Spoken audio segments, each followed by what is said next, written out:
Welcome. Good morning, good afternoon, good evening, and maybe even good night, depending where you're at. This is Brunch Boxing. I am your host, EzRaw. He's not on the screen right now. I'm not sure if you can hear us or even talk right now, but that is the producer, the co-host, the man that kind of makes us all function, the man that makes us look good, Huey. He'll be joining us as soon as that gets fixed. We don't know if we have Matt today. We could not have Matt today. I gotta be honest, till the show goes on. Next man up. That's the way it is. That's our mentality here. It is next man up always. Huey, I introduced you. If you want to say hello. I heard the introduction. I just Okay, had great. the technical difficulties where my mixer turned off here, so my microphone shut off. Had to reload into the studio, but doing good. Appreciate the intro. We're missing Matt today, but it's going to be a good show either way. It's gonna be a show. I think he might show up. That's the thing. I think he might show up. I think that Matt is a man that wants to. He's all about interest. He's all about shaking things up. I think that's what Matt's gonna do here. But we'll see. You know what I mean? Maybe he doesn't. Maybe he doesn't. I got my Starbucks drink. We're ready to go. See, the thing is I think I've been sloppy the last 2 weeks. I think that I've been stumbling over words, forgetting words, forgetting how to pronounce them, which is not new, but I think it was even a little bit more exaggerated because I didn't have my coffee, right? But now I got my. Let's see what I go with today. I went with the iced pecan crunch oat latte. Let me tell you something. This bad boy is delicious. Let me tell you something right now. I don't know what Starbucks is putting in this, but it works all the time. It works all the time. If you can please, because we don't have, we got a lot of things going on. Matt's not here. If you could retweet the space, I would appreciate that. If you guys can retweet this thing and just make sure everybody knows this is on and happening, I would appreciate that very much. But let's get to the show today. Now, Huey, we have a rundown. Matt did provide that. So I give credit where it's due. I could have just not gave Matt credit for the rundown, right? But Matt did provide a rundown for us. But I need to start off with a rant. I need to start off with a rant today, and it's about basically boxing where it's at, the direction it's going, and the control of Turki Al-Sheikh. And this is not something uncommon that we talk about here. We talk about a lot, but I do think there is an interesting moves being made that I think is maybe not the direction that people think is going to go. What does Matt say? I don't think that's going the way you think it's going to go. I think this might not be going the way you think it's going to go. With the UBOs, with the change of the Muhammad Ali Act, we kind of all assumed, right, that Turki was pushing everything towards Dana White. He was pushing everything towards Zuffa boxing. He was pushing everything to control one thing, and then they could control it all. And we assumed that he would do that to, basically make this like the UFC. Basically, he take control and take away power from the fighters, control the bouts, control the ranking, all those things. But if you notice that the moves being made, it kind of takes away the power from Dana White. What I'm noticing is even if Zuffa and this Muhammad Ali Act most likely is going to change, that's just the truth of it. And we are going to get UBOs, and they will get Zuffa boxing with its own belt. But that only works as if the other belts don't exist anymore. That only works as if the other promotions don't exist anymore. That only works if boxing is basically changed, right? And everyone's kind of following an order and going and feeding their fighters at Dana White. That only works then. But if you notice what's happened, and even this past week, in the past 2 weeks, Turki Al-Sheikh has put money into Boxer. Save Boxer, because Boxer was in a bad spot. He saves him. He announces a partnership with Matchroom across all their sports, but including boxing. Most likely, I think this is going to head in this direction. Top Rank's going to announce a deal with Turki Al-Sheikh, right? In some form or nature. What that does is that keeps them all around. If you heard Eddie Hearn talking on Ariel Helwani, he says, oh, well, I don't want to do what they do. I do want the belts. I do want the WBC belt. I do want this because this is what the fighters fight for. This is the thing that's known in history. This is what all the record books are set on. And this is what gets fighters to want to compete at the highest level. This is what they're fighting for, money and these titles. Now, if you keep those around, you keep these promotions around, well, then that really, really declaws Dana White. That really declaws Zuffa Boxing, because now Zuffa Boxing is basically offering less money, a belt no one cares about compared to the other belts, right? A fake made-up belt with no history to it. And you basically have to work your way up on like a lower level. Well, he's never going to get into the top guys like that because all the guys are still around. They're all still trying to do pay-per-view. They're all still trying to do championship fights. They're all still trying to do mega fights with the old system. That declaws Dana White. So Dana White has something. They have a league, but to me, that's just like a contender series league, which is what they've been saying. But I think in their mind, they think we'll take over with this. It's impossible if everybody stays around. And it looks like Turkey's going to back everyone to stay around, because if he wasn't, he would let Boxer die. And he didn't let Boxer die. And I think he would let Top Rank die. I don't think he's going to let Top Rank die. So with that, I think Turki Al-Sheikh isn't working hand in hand with Dana. I think Turki Al-Sheikh is just keeping control of all his competition. I think Turki Al-Sheikh is saying, everyone that's in boxing, I have a hand in. I think that's what he wants. I'm telling you, Turki Al-Sheikh is not going to just hand this over to Dana White. Eddie Hearn, this is where Eddie Hearn was correct about Turki Al-Sheikh. You can't tell him what to do. He's paying for everything. You're not going to tell him what to do. You're not going to give him any ideas. He's not going to take them. He's going to do what he wants to do. That's what he's going to do. And right now, what he did was he basically bought Dana White. He bought Eddie Hearn. He bought Boxer. And he has control of all these things. And he's going to keep them all around. He's going to keep them all going. And he's going to make cards here, make cards there, make cards there. And if he can spread it out, then fine. It's all good for him. But he is going to be the face of boxing. That's his goal. He wants to be the face of this whole thing. He's not handing it to Dana White. He's never going to hand that to Dana White. This is an old thing for his fame, for his glory. That's what he's doing this for. And now I'm telling you, these moves he made, he basically made Zuffa Boxing the lowest end you could possibly be. They are not going to get any big names. They are not going to get any guys that are serious main eventers. They are going to be this new thing that maybe of some kind of farm system that feeds to other things, right? They go to other fight. They go to these big events, these Saudi events, or these ring cards. Like when he bought Ring, he was never going to give that up. Why would he buy Ring? If he knew he had Zuffa Boxing coming, why would he buy Ring? Because that's his own thing. That's his own thing with his own belts and his own system in place for all the other promotions. I think he just wants control of everything. And I don't think the Zuffa Box is going to take control of all this. And that's my rant. All right, we got a couple. Well, one comment from a friend of the show, J.R. Bell, says, "You sure it's not Saudi still putting money in towards bringing boxing in to boost tourism?" No, I don't think. I'll be honest. I don't think it's boosting tourism. No. This is complete control.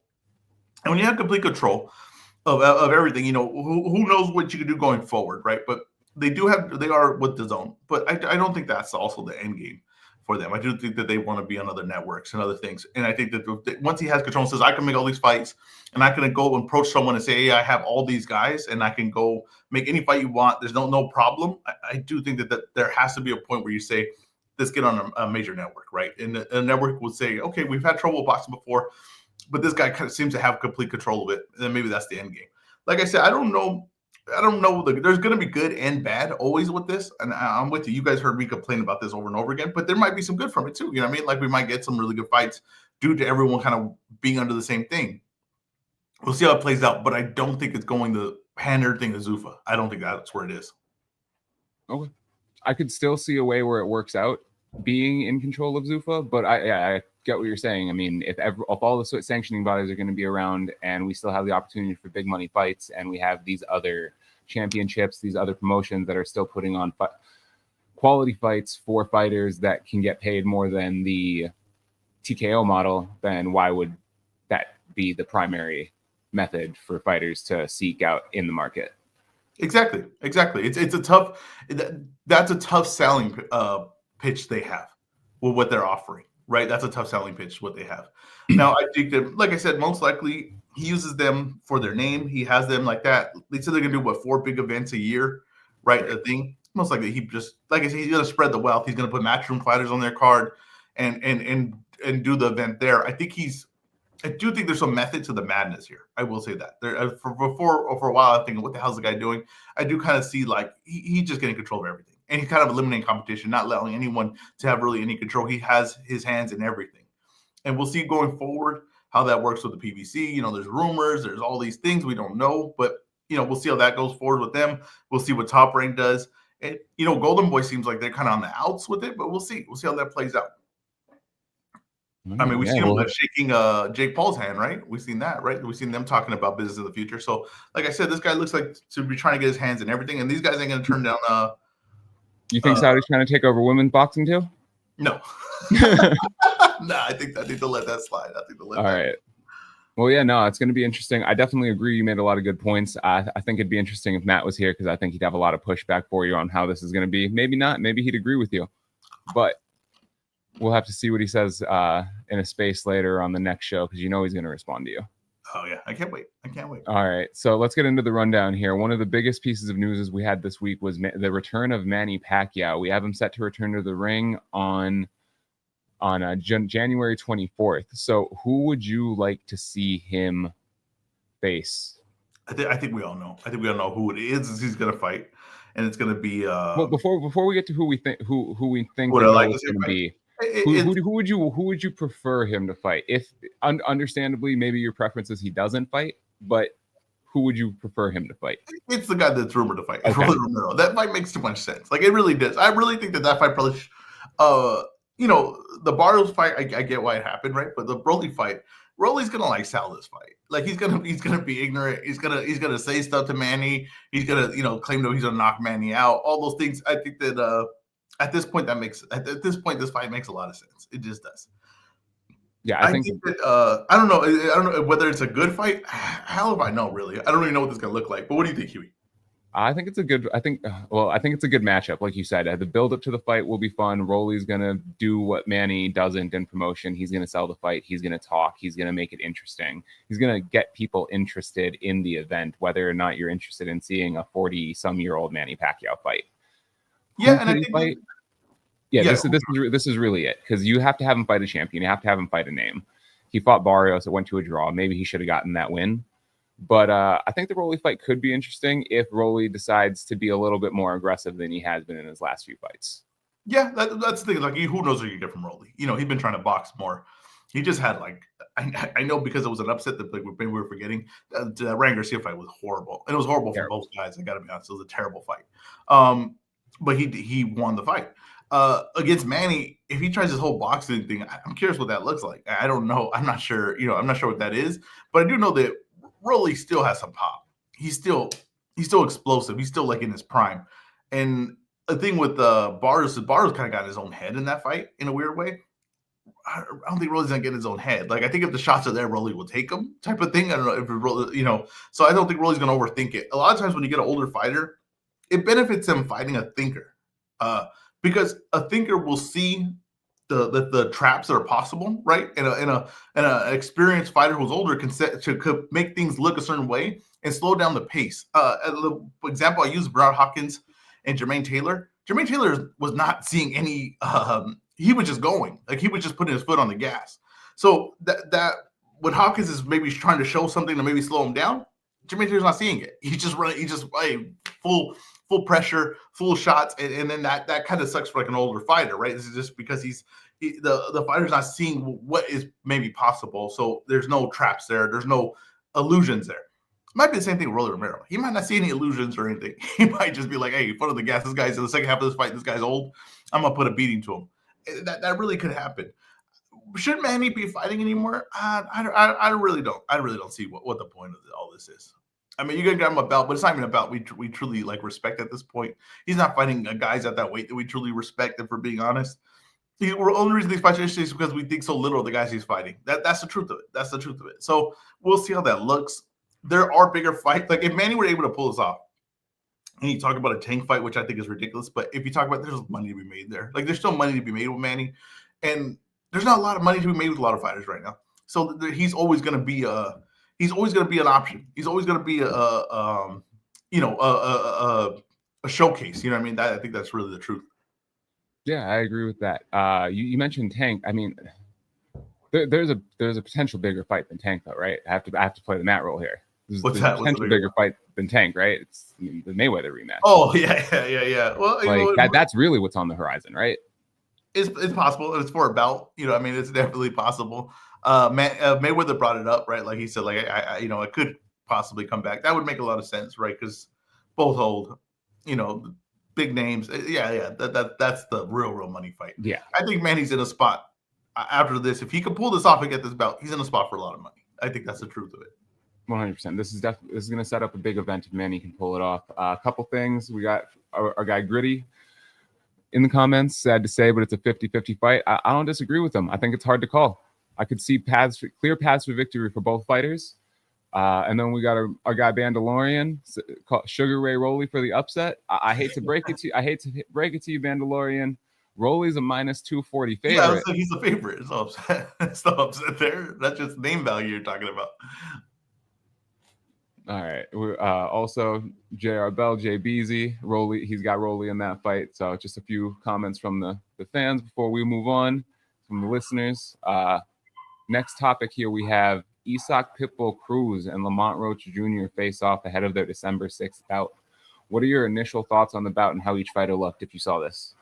I love the matchup. Like honestly, I love that matchup. I think that like I was saying with Roach, that was a fight to take. I brought that up earlier. I said that's the fight to take. Riding off the Tank draw where a lot of people felt like you should have won. You fight Isak Cruz, that's a good matchup for you. Like you're going to be able to box. You're going to be able to move around. The weight class, that's the shaky part about it, right? 140 pounds.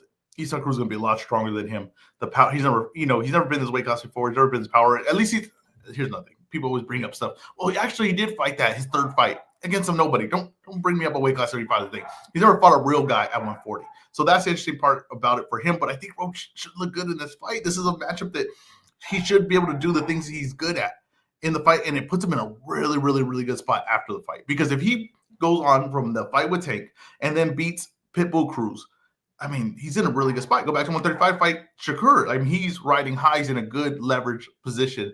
I like the matchup. I really want to see this fight. It's one of the fights I'm more interested in that we have on the schedule. Yeah, I agree. I think it's a really interesting matchup. The style matchup is going to be fun. You're going to have Pitbull being really aggressive and Roach trying to outbox him. We saw Roach be sitting down on some of his punches in the Tank fight. Kind of curious to see if he does that to get some respect in the Cruz fight, to see if he maybe can hurt him. I don't think he's going to be able to, but it'll be interesting to see if he does. The size difference isn't really like something I'm too concerned with. Pitbull fights, taller guys all the time. The reach is something that I'm really interested in this. When I looked at them standing side, like when they were facing off, you could see like that Roach was going to have a really big reach advantage, especially with Cruz having to punch up. I think it's going to open up a lot of counter opportunities, and that's going to lead to kind of a somewhat easy victory, maybe like an 8-4, 9-3. Cruz is going to look good in spots, but not consistently.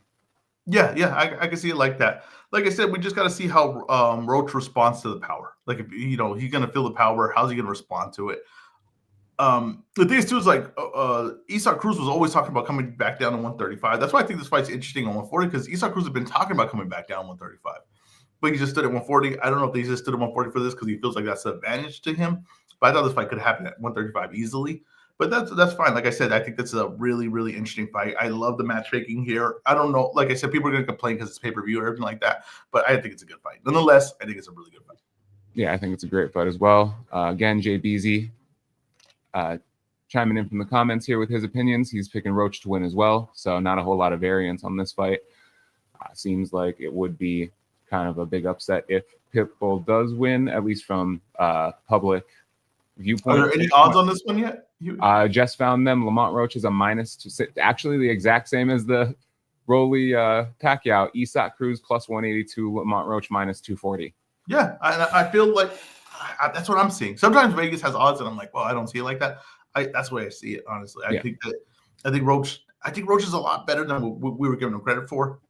And I think that when we saw that against Tank, I don't think the Tank thing was an accident. I don't think the Tank thing was just an off night. I really don't. I think that was going to be a tough fight, even in the rematch.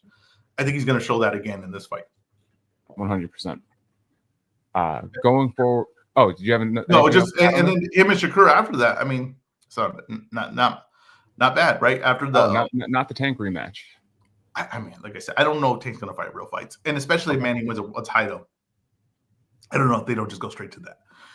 Like I said, I don't know if Tank wants to fight real fights anymore. He's an exhibition fighter until I see otherwise. Yeah, if Manny wins a bout, that definitely takes precedence over the Roach fight. Bandalorian also picking Lamont for an easy UD.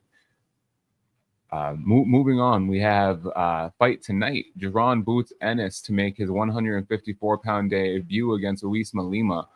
From what you're seeing on the timeline, what you're hearing from people, we got some people out in Philly like TY. What is your buzz level for the fight? You know what?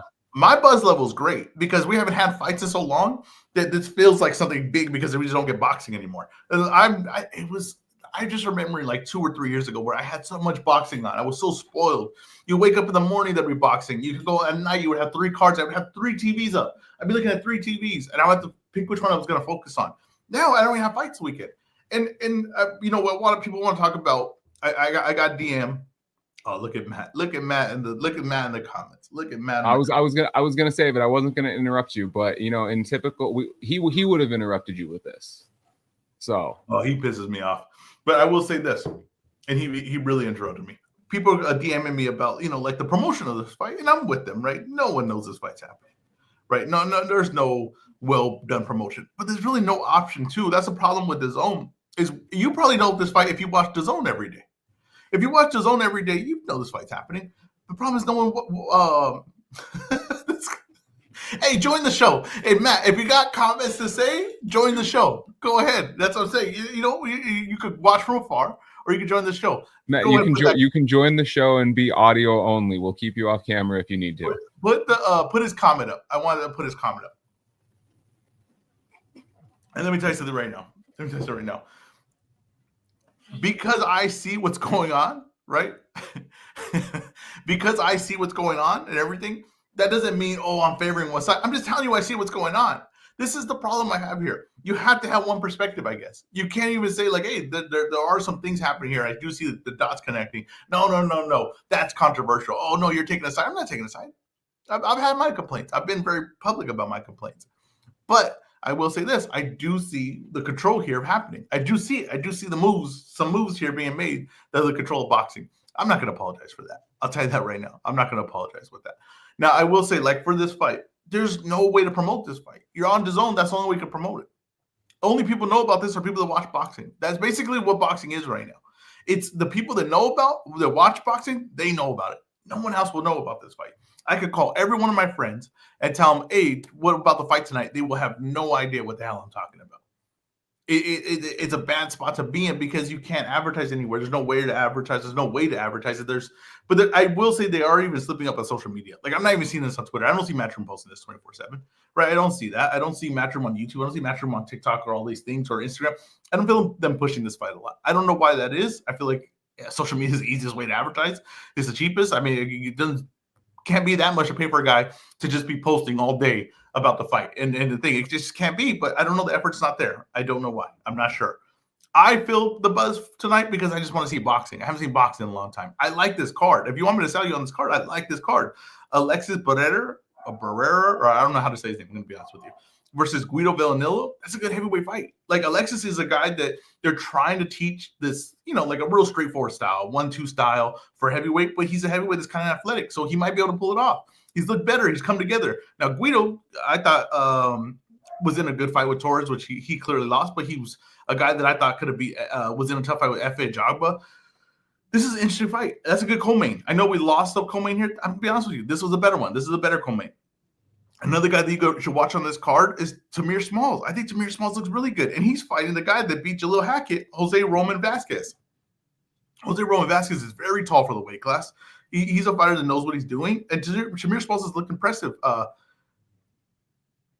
Is it not Guido Vanilla? Okay, and Tamir Smalls has looked really good in his career. He's a very good offensive fighter. I think this is a really interesting fight. And I think that the chance is pretty damn competitive. You also have Zaquin Moses on the card, who's a guy to watch, coming up with a little buzz on him. So I think, honestly, the card's interesting. It's an interesting card. I think that there's some people that think that Lima's in there going to be tough with Ennis. I don't see it that way, but there are people that are saying that, right? So let's see what it looks like. I do think there's things to be interested in the fight tonight. I do think that.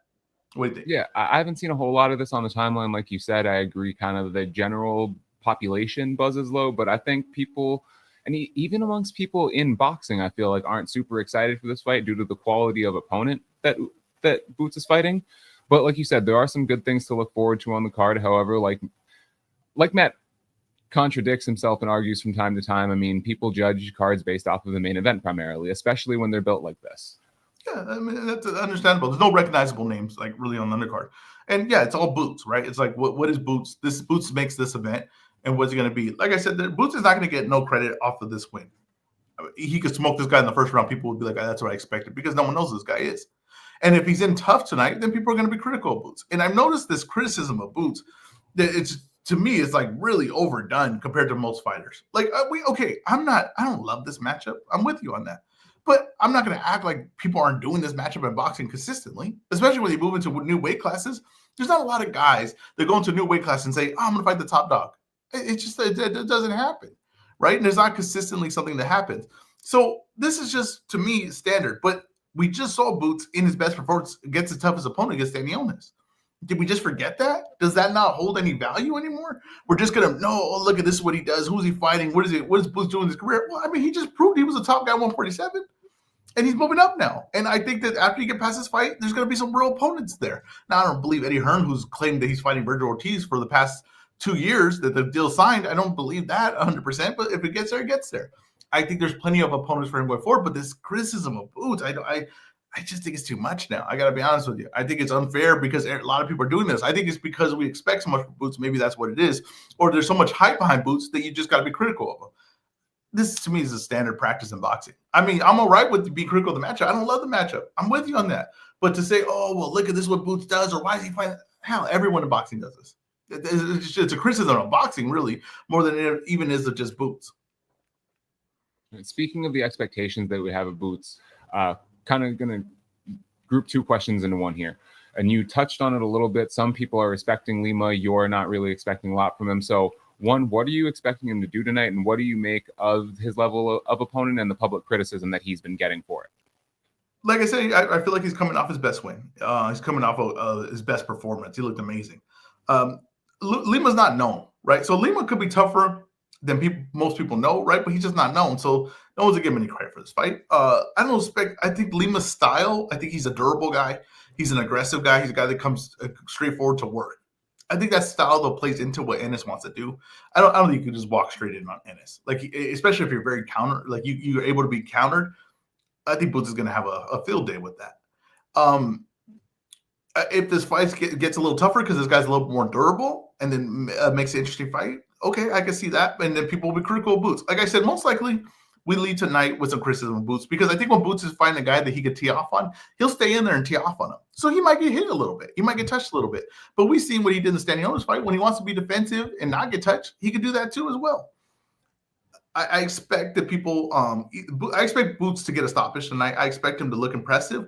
But like I said, there's not going to be a lot of credit at the end of this because no one knows who Lima is to even give him credit on it. All right, we'll save that official prediction here a little later for your raw hard cash section. I'm sure you're going to have that involved there. You know what, Huey? I got this one prepared beforehand too. I'm not doing it live or not doing it while we're starting the show. This one's been done. So you just have no respect for Matt. Yeah, that's probably. All right. So last thing on Boots here. What's a realistic path for him to follow at 154? I mean, it's all the options are there, right? Like Morzaev is there. Virgil's there. There's so many options. There's Charlo. There's a group of fights. They just got to get him in there with them, right? Now, like I said, if Virgil were somehow to kind of go the PBC route, right? Like say Golden Boy works the deal and Virgil's on the PBC route, it does kind of put him in a bad spot, right? It does kind of put him in a bad spot. But Abbas, I forgot how to say his name. Barao. That's how Barao I say it. Is a free agent, right? So Matchroom could go get Barao for Boots. That would make a lot of sense, right?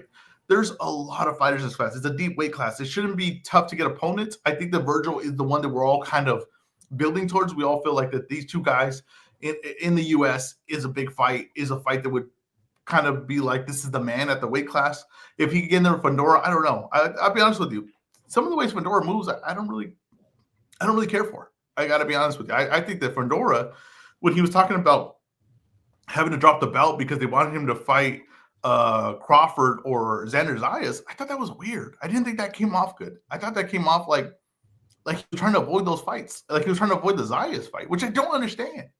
I truly don't understand. Now, everything I hear from Zayas is he really wants to fight some real opponents. He's not playing around.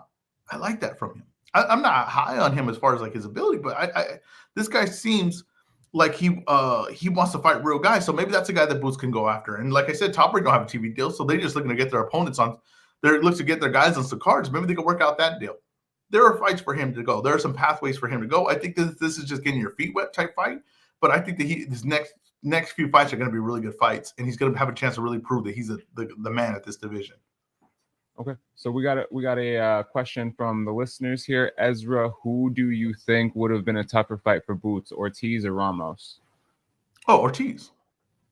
Yeah, Ortiz. Ramos is a good fighter. He's a good fighter, but he's at his best. He's a pressure fighter with some athleticism.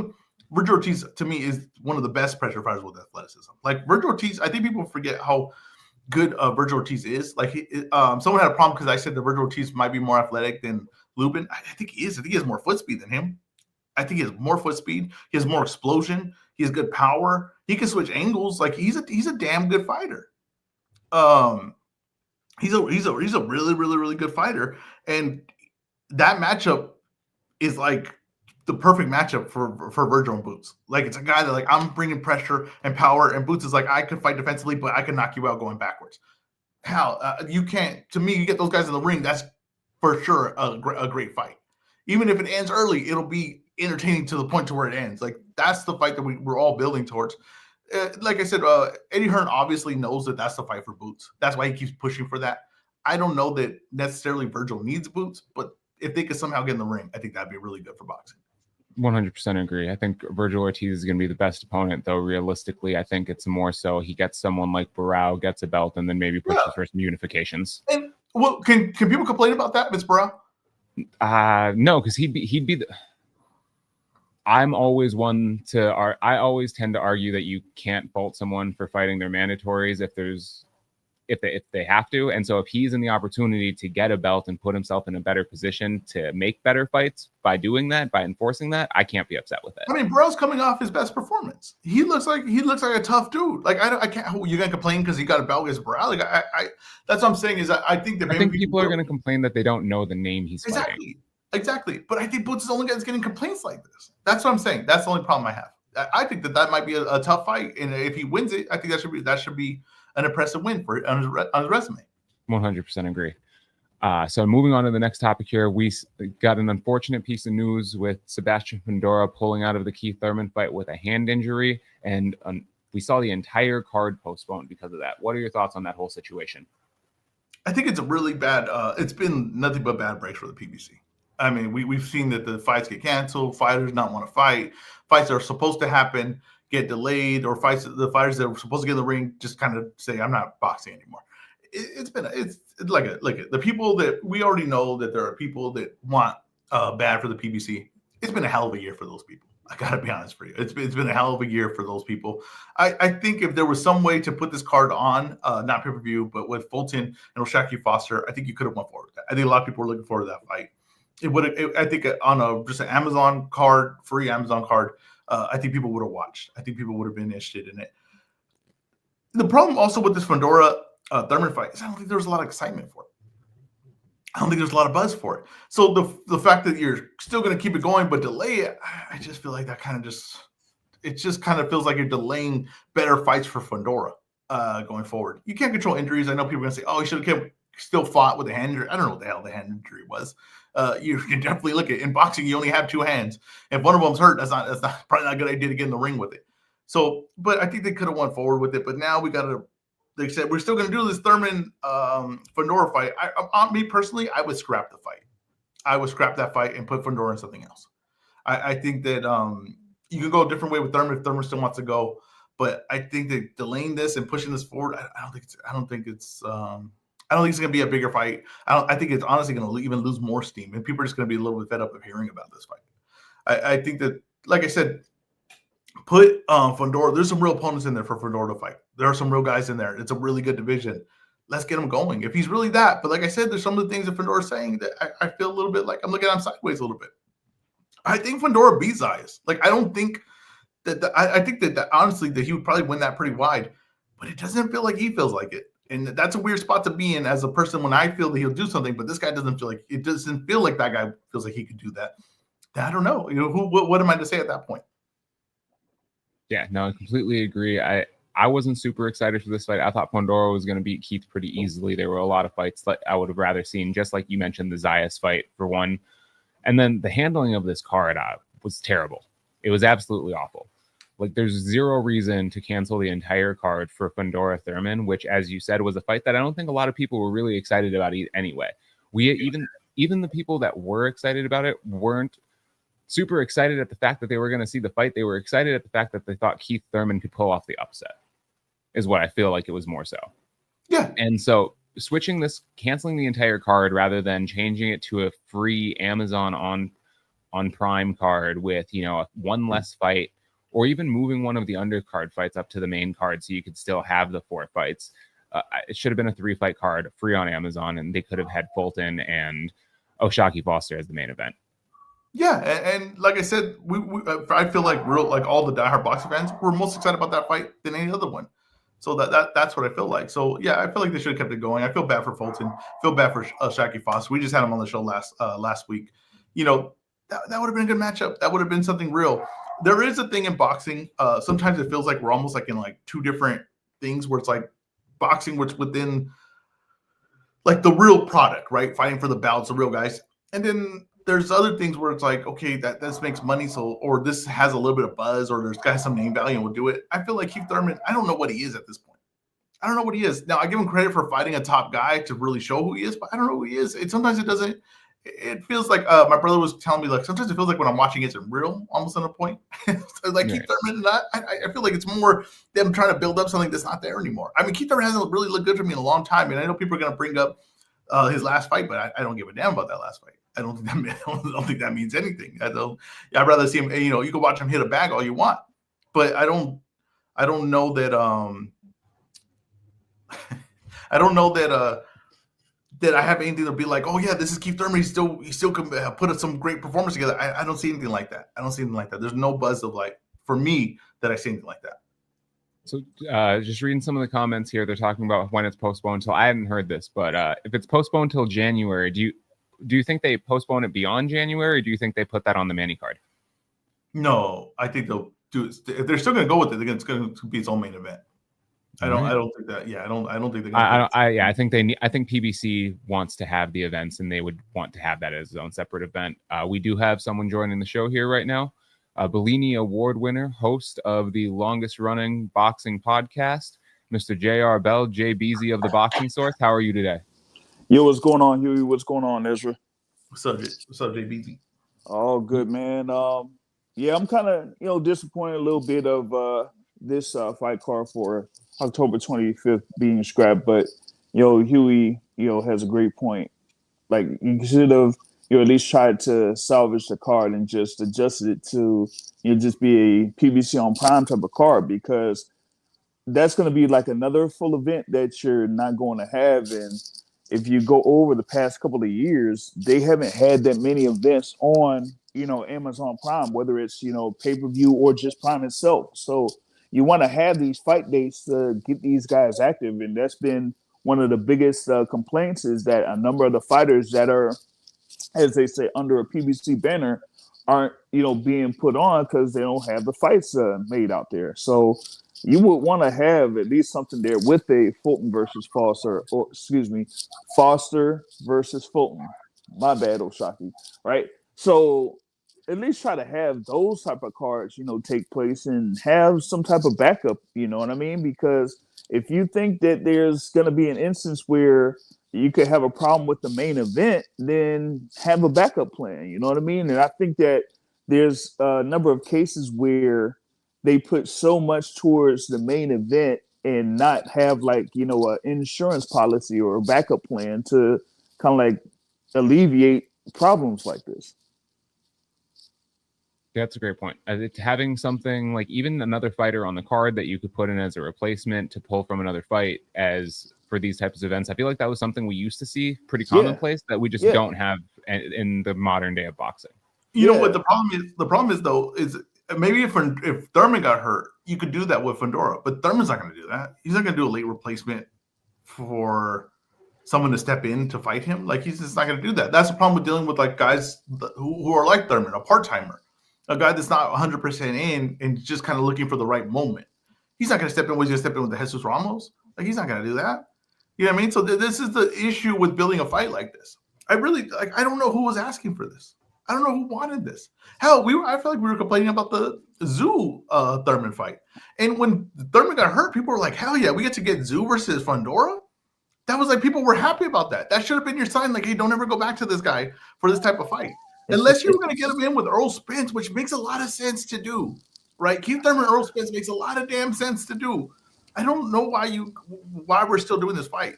Like I'm telling you, Keith Thurman has not looked good in a long, long time. It doesn't make sense for Errol Spence though, because he ain't never going to fight him. But what I'm saying is, like, why doesn't it make sense for Earl Spence? He needs basically a fight to show that he's still there. And Keith Thurman, kind of there for the picking for me. So like that would make a lot of sense. There's beef there. I think people would get excited for that. But this right here, there's no excitement. There's no one asked for this. You're just putting guys together. I think the thing is that, like, while we as boxing fans see, like, yes, there's a reason for that fight. You can have that fight. Errol's stubborn. He doesn't see that there's a benefit for that fight. Yep. It doesn't like he see I don't think he thinks there's a benefit for any fight right now. I mean, he's retired in my book until he steps in that ring. Yeah, until he says that he comes back, to fight. Then he's kind of like retired at this point. But I guess he's trying to break the layoff that Keith Thurman had or something. I don't know, man. Yeah, I don't get it. But I will say this too. There's another like huge thing to this, right? It's not only the fighters not getting fights, but as a promotion, we know all these promotions are their own thing, right? And you're on your own network, you're building your own storylines, you're doing your own thing. Not having fights for this long, right? What are you building towards now? So every time you come in, it's like a brand new thing. It's a brand new thing. You're not building any of the guys that you're undercard fighters. You're not building them to anything. Yeah. It's just a huge gap of just no story being told. And this is it is like wrestling. This thing is like wrestling. You do need to build a storyline consistently. And if you're not having undercard fights, because they're not selling, these undercard fights are not selling something. They're building up to something later on. That's what an undercard fight does. You're usually trying to build a storyline going forward so you can put them in a main event. But right now, you're not even having that. So it's just like you're starting from ground one. Starting from scratch, every time they put the event on, that's not good. This has been a really, really rough year. A really rough year for a lot of promotions. But if I'm just talking about but that's the thing. It's been a rough year for a lot of promotional companies out here. Trying to put events together or, stay to a level where they could either make a profit or have it to the point where they have enough big events that they'll be able to sustain. Now, the thing with, the whole Heyman and Premier Boxing Champions things is, as I mentioned, you haven't had that many events here from the previous year, last year. And then you go into this year, what is it? We haven't had something since July 19th, if I'm not mistaken, because they thought they would have had something for August. Nope. September, they had something that looked like it could have been for, after Canelo Crawford, the weekend after that? No. Then you're looking towards October 25th, and now with the injury, that whole thing is scrapped. So what, we're going to have to wait until December to see something from them? Go ahead. Yeah, go ahead. No, there's just a point made that Matt made one time, and he asked a question: is PBC 2 fighter friendly? And I think there's a fair question to be asked there. I think it's a very fair question. It's a question that I think has been floating around for the past few years, though. Yeah, I think so, but I think we're seeing the results of that question. I think we're seeing the results of that question. Yep. Fundora should have been with someone different. He should have been there with someone young. And if you have someone in there young and he steps out, you can step someone else in because the young guy needs it. A guy that's trying to prove himself, he needs the fight. Thurman's okay saying, let's push this off. That's fine. That's not what you need. You shouldn't be building. Here's the problem. Keep constantly putting guys that we used to know and we know their names from back in the day. It's not gonna. There's no growth in it. You got to build new stars. We were talking about wrestling the other day, and someone, I think it was Lord, that said, make new main eventers. I think that's a fair point. Make new main eventers. Make new stars. Have faith that you can build guys up. You built Keith Thurman up. You built Sean Porter up. You built these guys. You're a promotion that's known to do that. Then put new guys in there. I don't need to see Manny Pacquiao anymore. I'm going to be honest with you. Manny Pacquiao did all right the last fight, but it didn't sound like it used to. When I went to the public workout, the guy told me, hey, this thing used to be you couldn't move around. Okay, so it's not, Manny doesn't have the Manny power that he once did. Okay, don't tell me you're building a Manny Tank fight because I don't give a damn about that. Don't tell me what Huey said today that you're building a Manny versus Floyd fight because goddamn, what are we doing? Are we out of ideas? Are we out of ideas? I was very public in saying, hey, PBC built stars. You know what? Maybe they don't anymore. That's how I gotta tell you. Maybe they don't anymore because it looks to me like they can't. They're having a hard time getting these new guys going, and it looks to me like everyone is. It looks to me like none of these guys can build stars. That's the biggest one of the biggest flaws of the sport. No one can build a star anymore. Yeah, maybe it's the what your maybe it's the network. Maybe it's the way the TV deal works. I don't know, but it doesn't feel like anyone has faith in any of their new stars.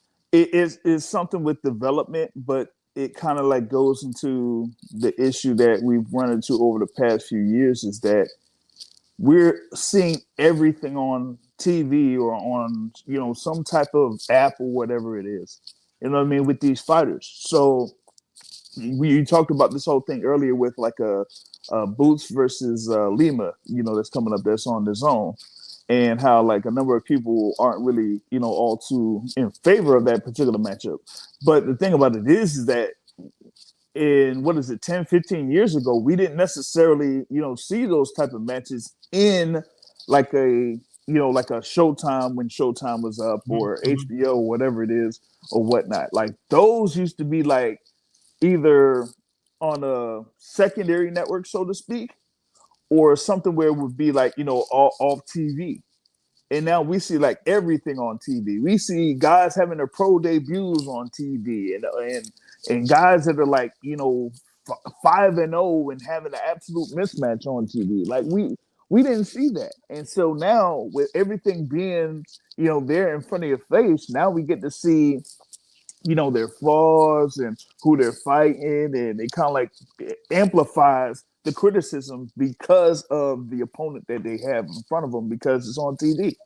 Yeah, that's fair. But I also like I said, there's a way that this works, right? Where everything's on TV because you get used to seeing the names. There's a way that it works.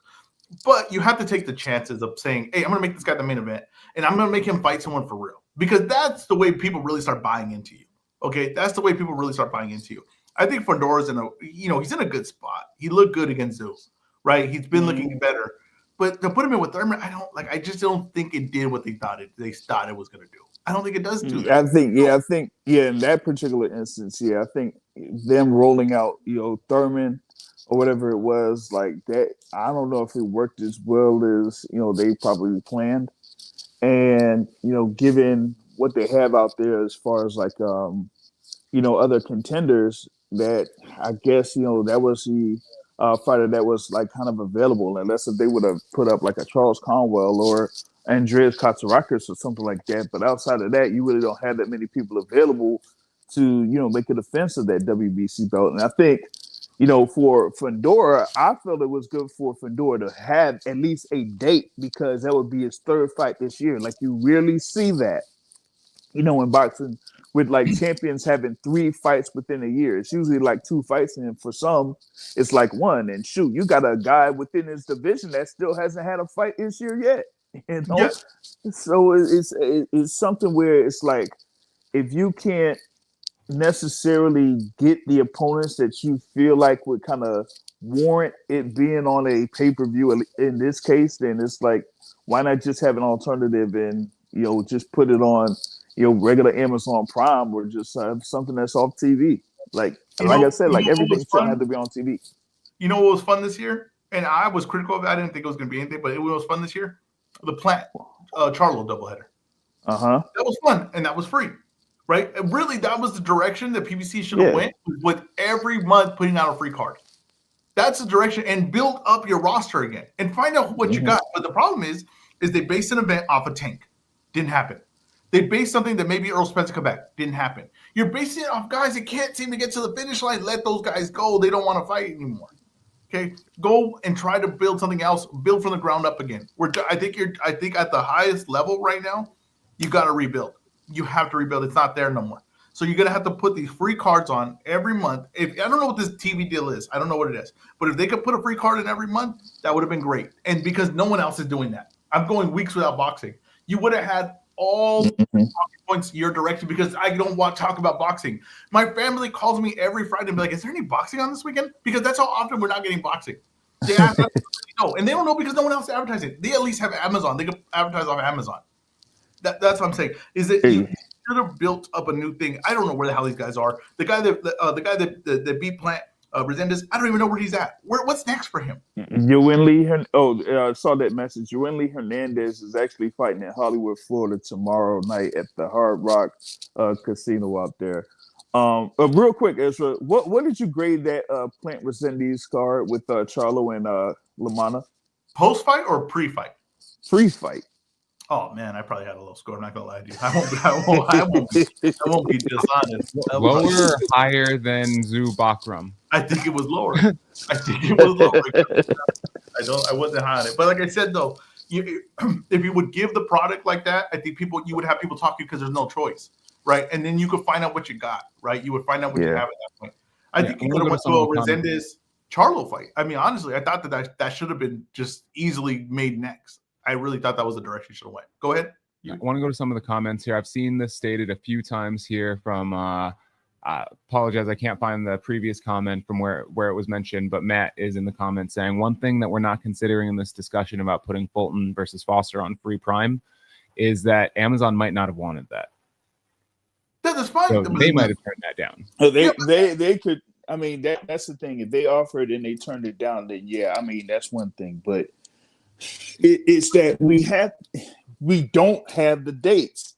That's the thing about it, is that we're not getting these fights and getting these free cards or whatever it is. Like what's the issue of not having these cards for free or whatever it is? Like everything doesn't have to be like a pay-per-view or something like that, and that's the problem.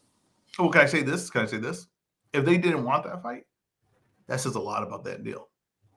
I'll tell you that right now. If they didn't want that fight and they said, no, we can't make this a free one on Amazon, that says a lot about that deal. And that says a lot about their options. Right now, if you're a fighter, a fighter with PBC, and you're waiting on your schedule and you're relying on guys like Tank to get to the finish line, you're relying on a guy like Keith Thurman to get to the finish line so you could get your fight, man, let me tell you something. That ain't looking good. That ain't looking too promising. I got to be honest with you. I mean, even with what you were talking about with this Plant Charlo doubleheader, right? Given the results of that fight card, what happened to what could be after that? You know what I mean? Like, you ain't getting no Charlo Resendez. You're not getting a Plant Resendez rematch. Yeah. You're not getting anything. It should have been. It was so easy to make. Like, either way, in both options you just said exactly. We should have knew right away, okay, you're going to get a Plant rematch or you're going to get a Charlo Resendez fight, right? Like, that would have been so easy. It's just common sense. It writes its own story. It lost all buzz. There's no talk of it. There's no nothing. I don't know what's happening in this guy's career. It's a horrible spot to be in. Like I said, I'm not just singling out PBC. Every promotion is in a dark place right now. Okay, look at Top Rank. All they do now is tweet out good luck to their fighters. That's all they do. That's all they do now. They tweet out good luck every damn week. They're tweeting out good luck. Like they're sending them off to war. Okay, that's all it is. That's all that's happening here. Okay, don't get them. Yeah, I don't know what the hell Matchroom's doing. Like, I'm going to watch that fight today. Matchroom. I'm going to tell you right now. That is good matchmaking. I'll give you on that. But Matchroom, what the hell? Oh, Zuffa, they're only putting on these contender series fights. Have you seen your schedule, Matchroom? What the hell are you putting on? Because that's exactly what it is. I don't know who the hell these guys are, and I don't think they're that damn good. These are contender series level fights. Well, again, that's why I say they're putting every fight on TV. Like you're gonna have like a Zakeem Moses there that's like 4-0 or 5-0 there that's gonna be on the card. Like we shouldn't be watching every one of these fighters on TV. We shouldn't. Like give us like a highlight show or something. You know what I mean? Like I said, I'm not gonna complain about that. Because I whatever, there's not enough boxing for me to be like, hey, don't put this guy on TV. I don't know. We can't be too picky, right? But all I'll say is you gotta, if you really believe in these guys, you gotta start taking some chances. What I think is you're in an awkward spot because people are, like I said, people are trying to get this Turkey money, and they're not trying to waste names because they want to get on Turkey cards. Turkey spacing his cards out because he has no idea what he's doing as far as like actually selling the product. And spacing his cards out so far, so where we have nothing to talk about, and then you're just waiting for something to come on, right? I think that's a huge mistake. I think there's a way to control the schedule here and you're one of the few sports that could be on every weekend, right? It's like you and MMA and golf. You could be on every weekend. There's no off season. You could just be on. You should be on every weekend. We should be talking about you every weekend. It's not a good idea to put a 4-month space and hope that people are still paying attention. That's not a good idea. Okay, you should be on every weekend, and we should be building a storyline every weekend onto something. Like I said, why are people gonna watch tonight? Because of boots. They don't care about the undercard. They're gonna watch tonight because of boots. I don't care about Lima either. Exactly. Yeah, pretty much. If you got, and I know people are gonna, you complain about a stat card. If you got the David Benavidez card, and you just filled a month with that card, every weekend, one of those fights would be on the main event. People will be talking about boxing. You'll be talking about boxing consistently, and you will know what's next. Because boxing is the problem with advertising, you have to keep them watching every week so they know what's next. That's just honest truth. Now, it's like you were saying there with the wrestling bit. Like, you could have it to, that particular point, but you could build it up to, like you said, like a pay-per-view that happens, in a month or once a month or something like that, but you still would have these like fight cards once a week.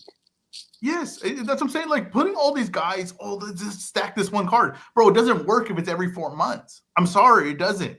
Yeah, that's not the way boxing works. You need to fight consistently. Even when, and I know BB's going to love this. He was like, oh, you talk so much about Top Rank, but you'd be killing for a bunch of Top Rank cards right now. You know what? That little bastard's right. I gotta give him much credit. That little bastard's right. Yeah, I'd be killing. I would love a Top Rank card every damn weekend from what I'm getting. I'm telling you, I've never spent more time with my family. I gotta be honest with you. I've never spent more time with my family. I've never learned more about my wife than these past weekends because boxing's not on. I gotta tell you. Bonding time, man. Come on. Yeah, and you know what? It should be boxing time.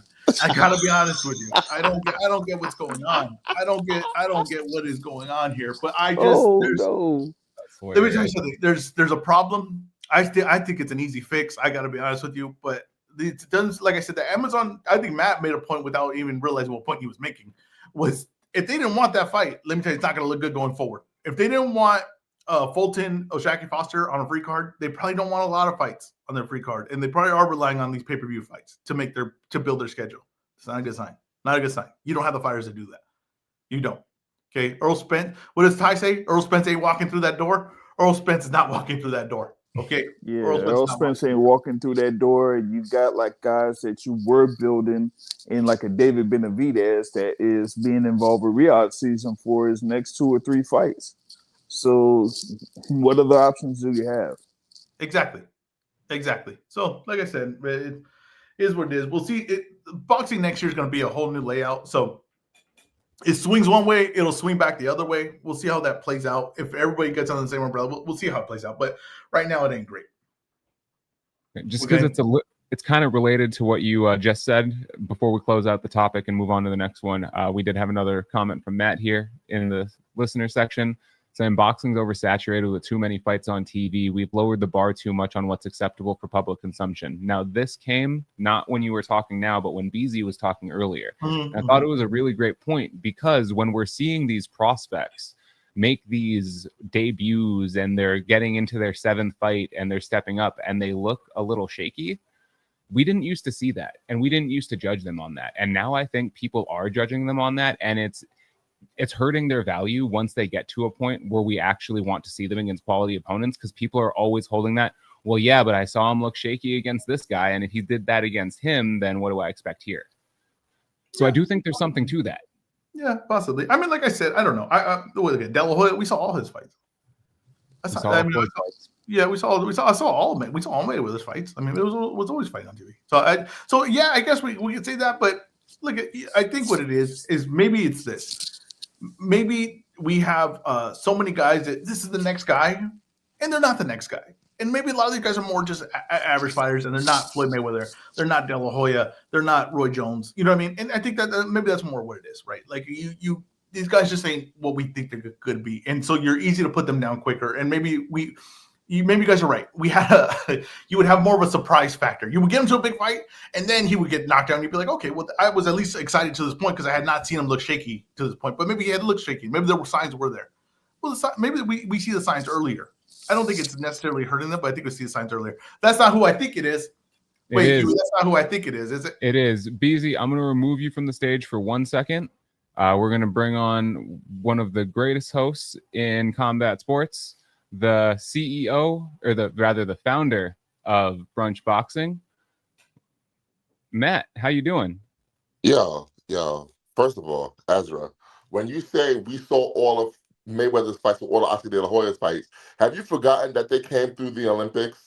That's Olympic boxing was a big thing. Olympic boxing is no longer a big thing. We're in a different era now. That's fine. Fine. I don't need to see everybody's fights. And the funny part is, you were just complaining about the quality of Matchroom's cards. But the reason why the quality is so low is because we're seeing all these fucking guys fights. No, but the quality, I don't mind if we see other guys fights on the undercard. I don't mind that. But the quality's so low because they never take the chance to put those guys in main events against real opponents. That's the because they're not ready yet. Well, they're not ready yet. Guys are ready. You do have guys that are ready. How long has Abdullah Mason been ready? What are you talking about? Abdullah Mason's fighting for a world title his next fight. How long has Adolfo Delgado been ready? How long has he been ready? What are we talking about? Ready for what? We don't know if he's ready because of the level. Bro. Your problem is you like to say, well, just throw them in there if they're ready. They're ready. No, yeah, there's something to be said. No, because you have to develop guys the right way. You have to develop them. There's a reason why you are not fighting Sebastian Fundora because you weren't developed. You know why I wasn't fighting Sebastian Fundora? Because I didn't have the talent. And you know why? Because you weren't developed. It has nothing to do with development. Here's the problem. Here's the problem I have. Was Zoo brought up the right way? Was Tim Zoo brought up the right way? I don't think so. Get the hell out of here. Tim Zoo wasn't brought up the right way. He was brought up the right way. He just didn't have it. That's the problem. It's everyone wants to say, oh, it's the trainer's fault. It's the promotion's fault. He just don't got it. Okay? Floyd Mayweather had it. De La Hoya had it. Chavez had it. Okay? They had it. Okay? They didn't bring Brock the right way. They're not throwing these guys in their debut fight stuff. I'm not asking that. But when the guy's there and he's got 20 fights, it's time to get going. Okay? It's time to get going. Okay? The guy's late 20s. It's time to get going. Why in Top Rank, who has all the champions, 126 pounds? Let me tell you something. Let me tell you something, EzRaw. Let me tell you something. I don't want to see Zay Quinn Moses fight today. But I guarantee you. You don't have to. Hold on. I guarantee you, in less than a year, you are going to be calling for Zay Quinn Moses to step it up because you've seen him fight all these squash matches from the beginning. And there you're you go. Well, he's ready. Throw him in there. He must be ready. Throw him in there. I don't do that. First of all, I don't do that. Okay, that's not true. What I'm saying is, right, is when you got guys like Adolfo Delgado, and he's still fighting squash matches at 27 years old, I say, hey, well, I have an idea. How about put him in there with a live body? Okay, that's the thing. Here's the thing, right? I'm not that guy because I was the one saying for Torres and for Torres, the heavyweight, who I'm not even high on. I said you can't put him in there with Frank Sanchez. And what were you guys saying? Oh, why wouldn't he fight Frank Sanchez? He could beat Frank Sanchez. I said because he's too young. He's too young to go in there with him. He doesn't have the experience yet. How old do you think Richard Torres is? If you're talking about Adolfo Delgado, Richard Torres is young. How old do you think he is? He's probably 25. Really? Google it. Well, it don't matter. He still don't have the experience to do it. You didn't bring him up the right steps. He just fought Guido, right? Now there's another step on there. You don't go just straight to Frank Sanchez after that. He has room to grow. So I'm not pushing that. What I'm saying is in heavyweight too, you have a little more room, right, to do that. But what I'm saying is when you're Top Rank and you refuse your guys to fight anyone, right?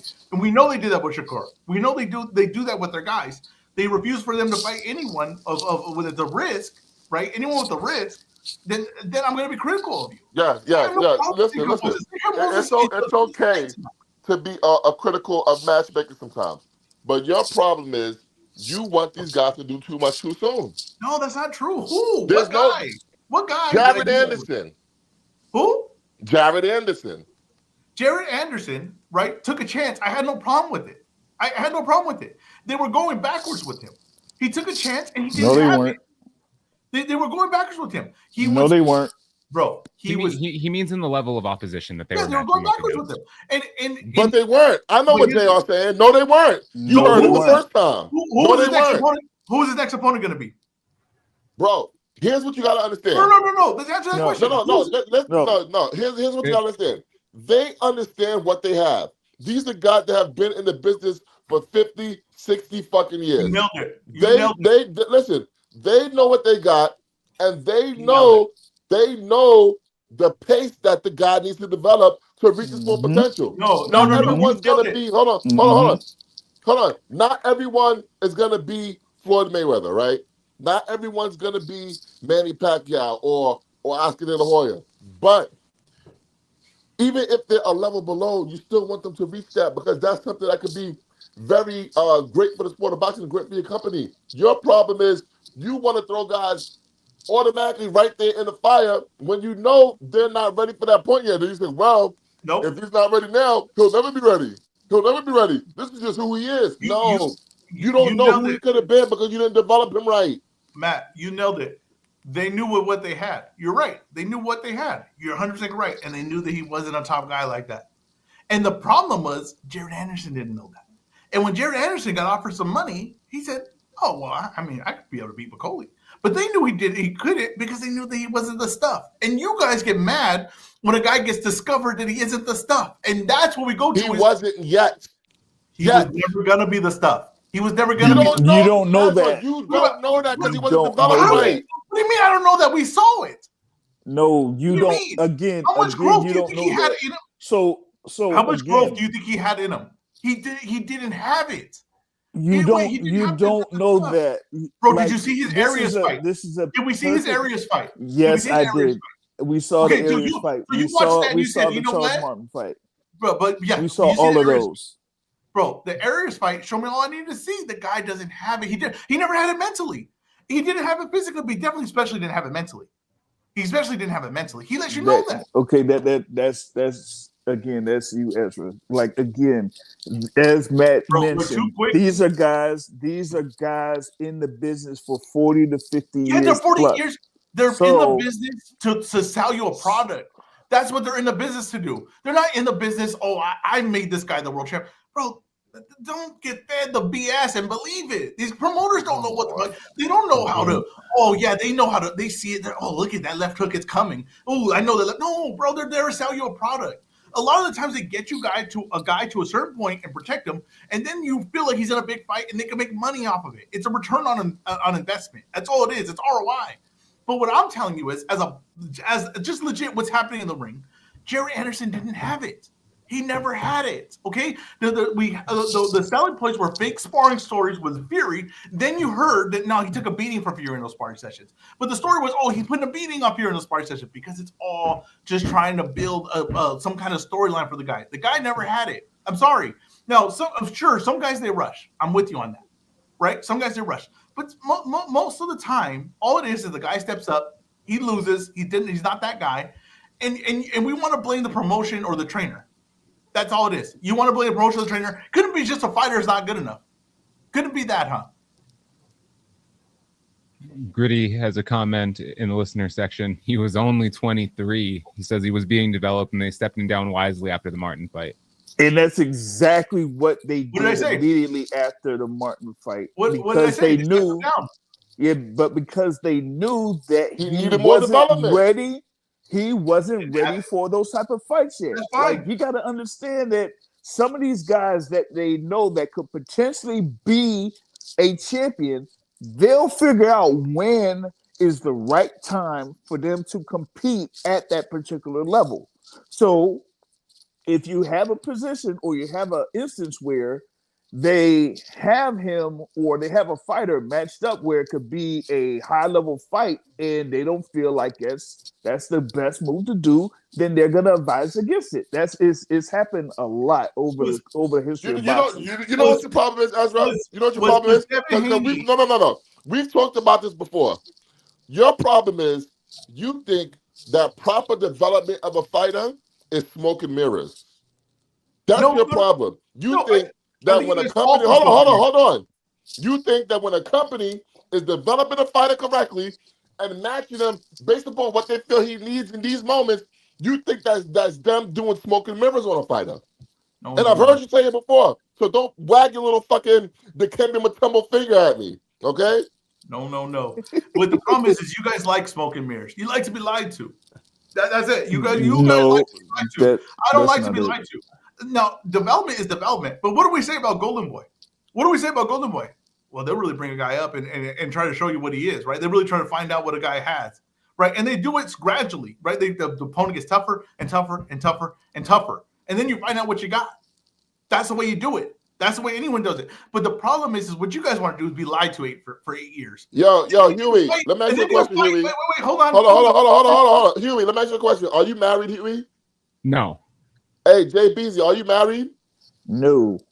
Okay, I'm not married. EzRaw, are you married? Yep. So who's the one that likes to be lied to? This guy, man. This guy. Let me tell you that was low, Matt. That was low. It's hilarious to me. But like I said, people want to blame everyone but the fighter.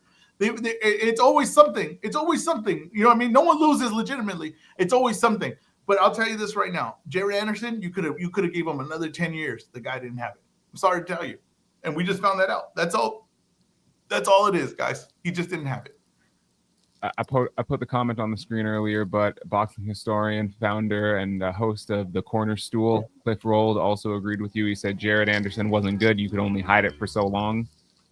He did have a comment before we move on here about something we were talking about with the early stage fights, also saying the audience for watching all the fights is so small that he doesn't think he thinks the impact that we're making is over, that we're saying. Well, let me tell you right now, he doesn't know what the fuck he's talking about. Because here's the thing. It's not about how many eyeballs are on it, it's which eyeballs are on it. The people that are watching all these fights, all these early fights, are the people that's shaping the narrative about these fighters. Motherfuckers like Ezra's watching this shit. Motherfuckers like Huey, like Jay Beezy, like me, like these hardcore boxing Twitter fans that are constantly shaping the narrative, both negative and positive, about these fighters. So it's not overstated because we are the ones that control the narrative that gets put out there about these fighters, and we are the ones watching this.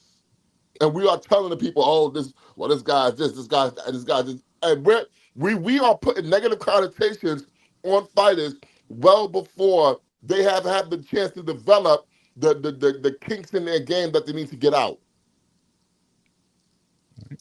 Like I said, I don't really know where we're at with this. Like I said, you guys like to be lied to. I don't. I'm all right with developing a fighter, 100%, of course, right? 100%. But I think you guys are deceived. Just like when those guys tweet out, "Oh, Bob Arum is 40-something and whatever versus Al Heyman," right? It's such a stupid thing to say, right? Such a dumb thing to say. These guys aren't training these fighters. These guys aren't doing anything. Look, they're just matching them up. That's all they do. You put too much faith in these guys. These are just average men.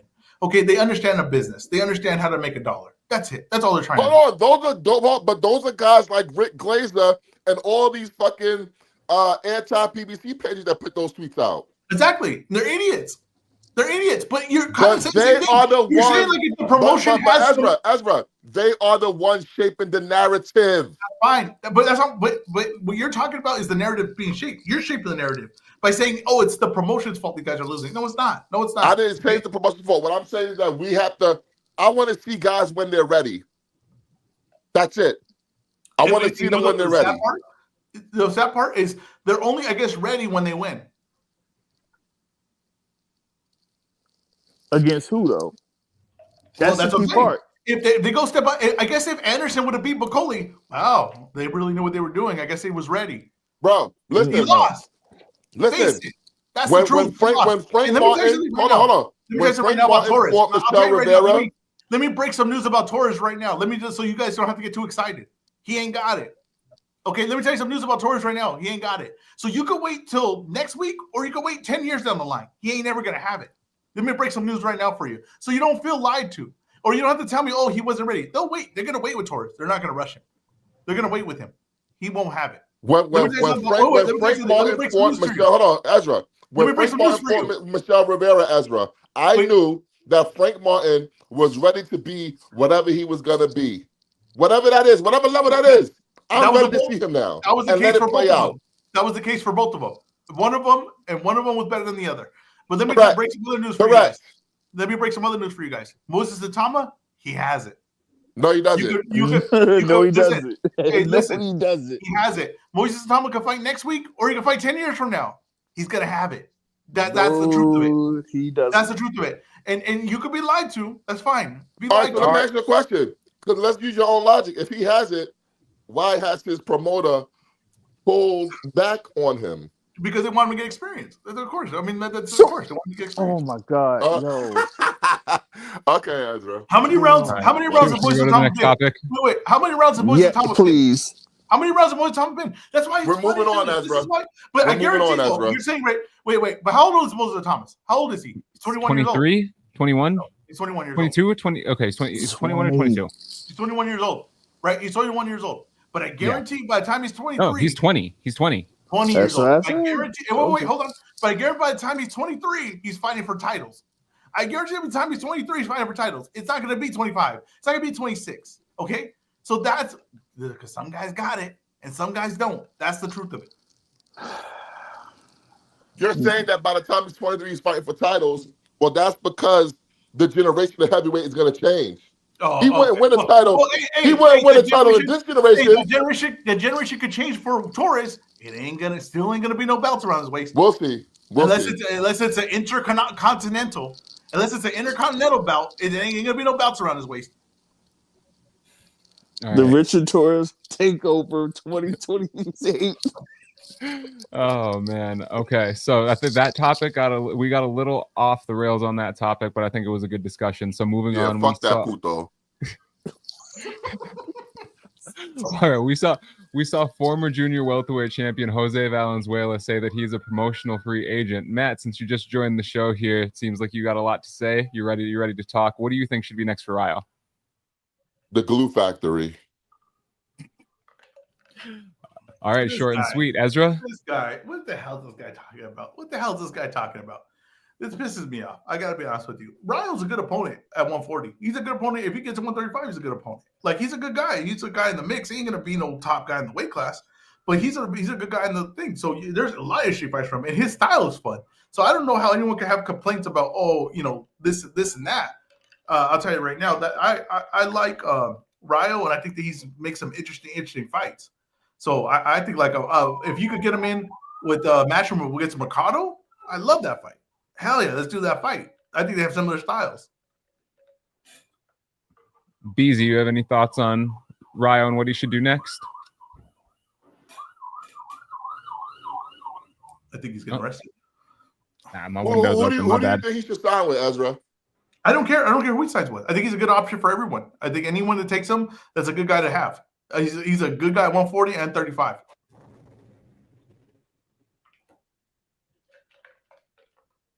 All right. Thank you for your great opinion, Ezra.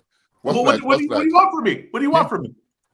No. That's fine. We spent a lot of time on the Fundora-Thurman topic, so we don't have to necessarily spend as much time on these next ones. So Daniel Dubois has reportedly accepted the IBF heavyweight final elimination bout against Frank Sanchez. Matt, heavyweights, this is your domain. Who wins? I gotta tell you, and I love Daniel Dubois, but that fight not gonna go the way he thinks it's gonna go. I think Frank Sanchez is healthy and he's hitting again. I think Frank Sanchez beats him. Oh wow. Ezra? I think that look at Frank Sanchez. He didn't look too good. His Ergovich, right? That was a fight they had, and maybe because of injury, right? What people said, whatever. But I think Dubois. That was Caballero. What are you talking about? Caballero. My bad. Against Caballero. Now Caballero is damn good, so I don't necessarily weigh that too much against him. But I think that Dubois has a kind of style where he's not going to wait. He's going to get going, and I think he might be too much for Frank Sanchez at this point. I do, but I do think it's an interesting fight. I want to see it. I think that's how good the heavyweight division is, how deep the heavyweight division is, that you get the fight like that, and I think that's a good fight. Ultimately, do you think we get it? Yes. Ooh, good question. I don't know about that. Beezy, Good do you think question. that fight? Oh man, I don't know what to make of this fight. To be honest with you, really depends on Frank Sanchez is fully healthy, coming off of his leg injury. So, but I would think like Dubois would be able to get it, but given what happened in his match against Usyk, I'm not sure how he's gonna react after that. Now, why wouldn't we get this fight? I think Frank Warren's smart enough not to put Dubois in there with him. Dubois got too much going on in his life. But He fired his whole team. He got a whole new team now. Oh, You don't work man. out the kinks against a Frank Sanchez. Yeah, against a yeah. So here's the thing, though, right? They accepted it, though, right? I mean, they could have just turned it down. But other fighters have accepted it too, and then they went through the whole purse bid scenario, and then ultimately they didn't take the fight. I think we're gonna get this one. I think they accept it for a reason. I hope so. I think we're gonna get this one. All right. Next up, bit of news for the purse bid heads. Next Thursday, October 16th, we have the purse bid for Raymond Murataya and Andy Cruz. Thoughts? Do we get to the purse bid? Who wins? And do we get the fight after it happens? Whoever wants to start. I think we're gonna. I hope we get this fight. I think that's a really good matchup. Well, we're gonna get the fight unless you're telling me that Murataya is gonna drop his belt. We shall see. But what I'm saying is, I think it's a really good matchup. It's a kind of fight that we need to see more in boxing. I love that matchup. So that's something we can all get excited about.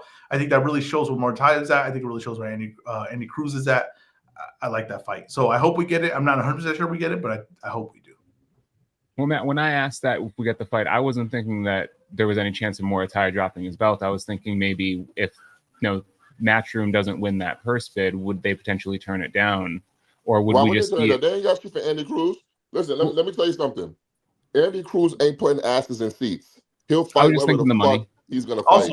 Also, who's they gonna lose that purse bid to?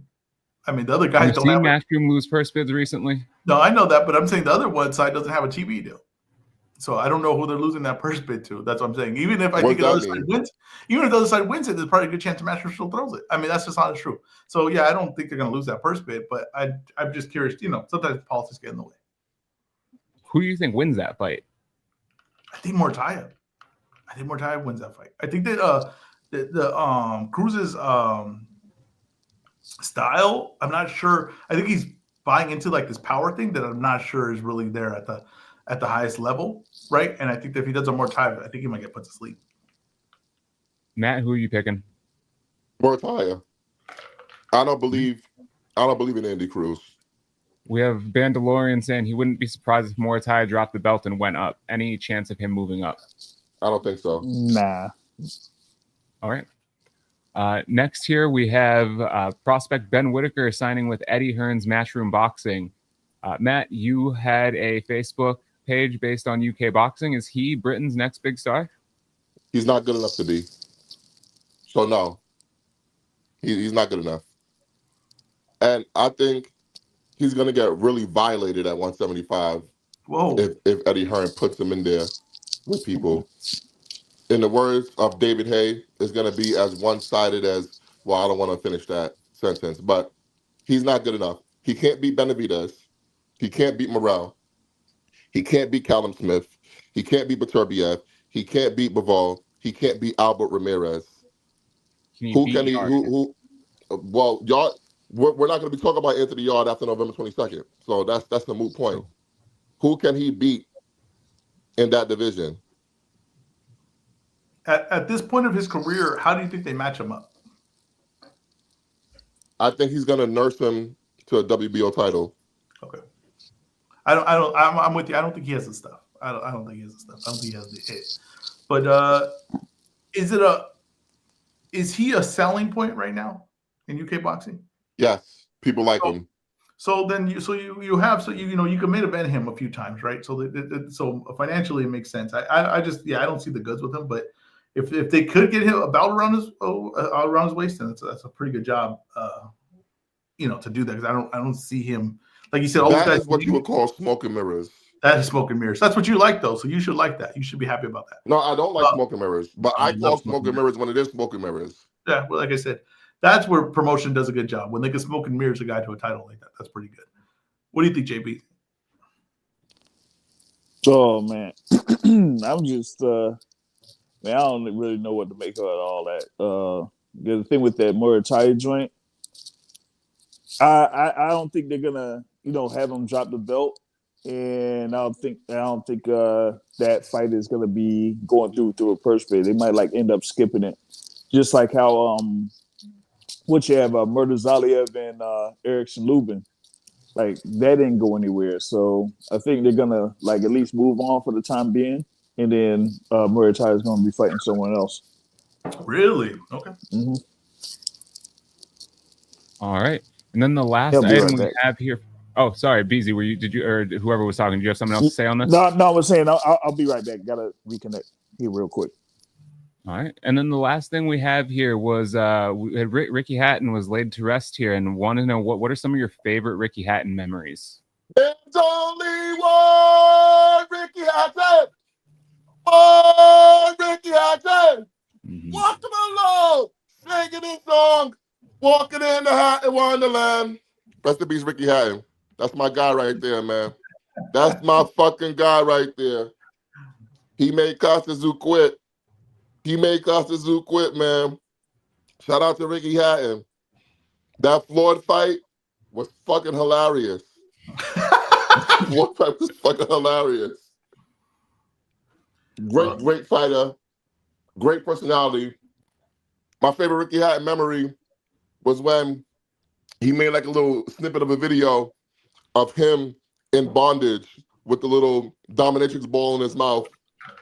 He was wearing like the black lingerie. Oh no. That is great. That is Ricky Hatton for you. He is a serious man in the ring, but outside of the ring, this guy is pure fun. He is the Mancunian king, one of the best to ever come out of Manchester. He is, without a doubt, the biggest star to ever come out of Manchester, and he will be sorely missed. Ricky Hatton, rest in peace. I think you put the best way. He was a great personality in boxing. I mean, a great personality. And when I think about him, I think of big fights that he gave us, even though they didn't go his way. Floyd Mayweather, Manny Pacquiao. I mean, you felt the buzz for those things. We don't get often anymore. I felt the buzz for those fights.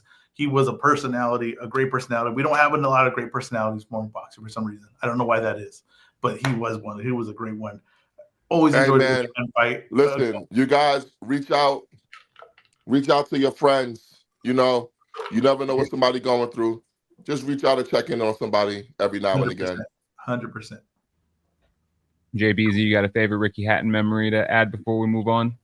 I mean, I kind of like mentioned this, you know, from some, you know, well, initially when we got the initial news of him passing, is that, you know, he was, as I said, probably like revitalized the boxing scene there in the UK with this following. And you were able to see a lot of the matches out there in the UK because of him. And then you go to, you know, the fight against Floyd Mayweather Jr. There, the MGM Grand Garden Arena. You had like about 10,000 plus that were in the arena screaming for Ricky Hatton, but you also probably had like another 30,000 plus out on the strip, you know, screaming for Ricky Hatton. So he definitely, you know, brought a big fan aspect to, you know, the sport of boxing. And yeah, he did have that moment there against Costa Zoo there at 140 pounds. But, you know, as I said, like, you know, he could, you know, be a jovial person, you know, on the outside, but you never know what's going on inside. So, you know, that was the thing that, you know, got me about the whole thing, was that, you know, I guess he just wasn't, you know, completely, you know, happy within himself. And sometimes that happens. And as Matt says, you do have to like reach out to people because you never know. Yeah, absolutely. Absolutely. Check on your friends. And then I don't disagree with anything that you guys said. Obviously, the Costa Zoo fight, that's a great moment, great memory of him in the ring. And then outside the ring, BZ, you mentioned that the lead up to that Floyd fight and seeing how many of those UK fans traveled and the fanfare that he caused was just crazy. Next topic here, we have out of news and notes. We are going to the EzRaw report card and breakdown. You mentioned this card earlier. We're going to start with it here today. Dave Allen versus Makhmudov. Just, I mean, a slobber knocker. I mean, that's just what it is. It is what it is. And let me tell you something. I'm really excited for this fight. It's going to be just heavy hands, big bodies, big shots. And someone's going down. Someone's seen the canvas today. I think Dave Allen's going to keep the run going. Dave Allen, right? Is he comeback fighter of the year? We don't have one of those awards. What's that? We don't have that award. Okay, well, maybe we should create one then. Maybe another great idea from EzRaw just off the cuff. Now, he might be comeback fighter of the year. This guy, I think he's going to win today. I think that Arzlak, I think is to me similar to Johnny Fisher. I think he does similar problems that Johnny Fisher has, similar style to me than Johnny Fisher does. He doesn't have a gas tank. And I think Dave Allen if this fight goes later on in the rounds, he's going to be landing some big shots, and Arzlak is going to be out of gas. He's going to be on the ropes, and he's going to be taking a beating. But this is a fight you got to watch if you just want to see.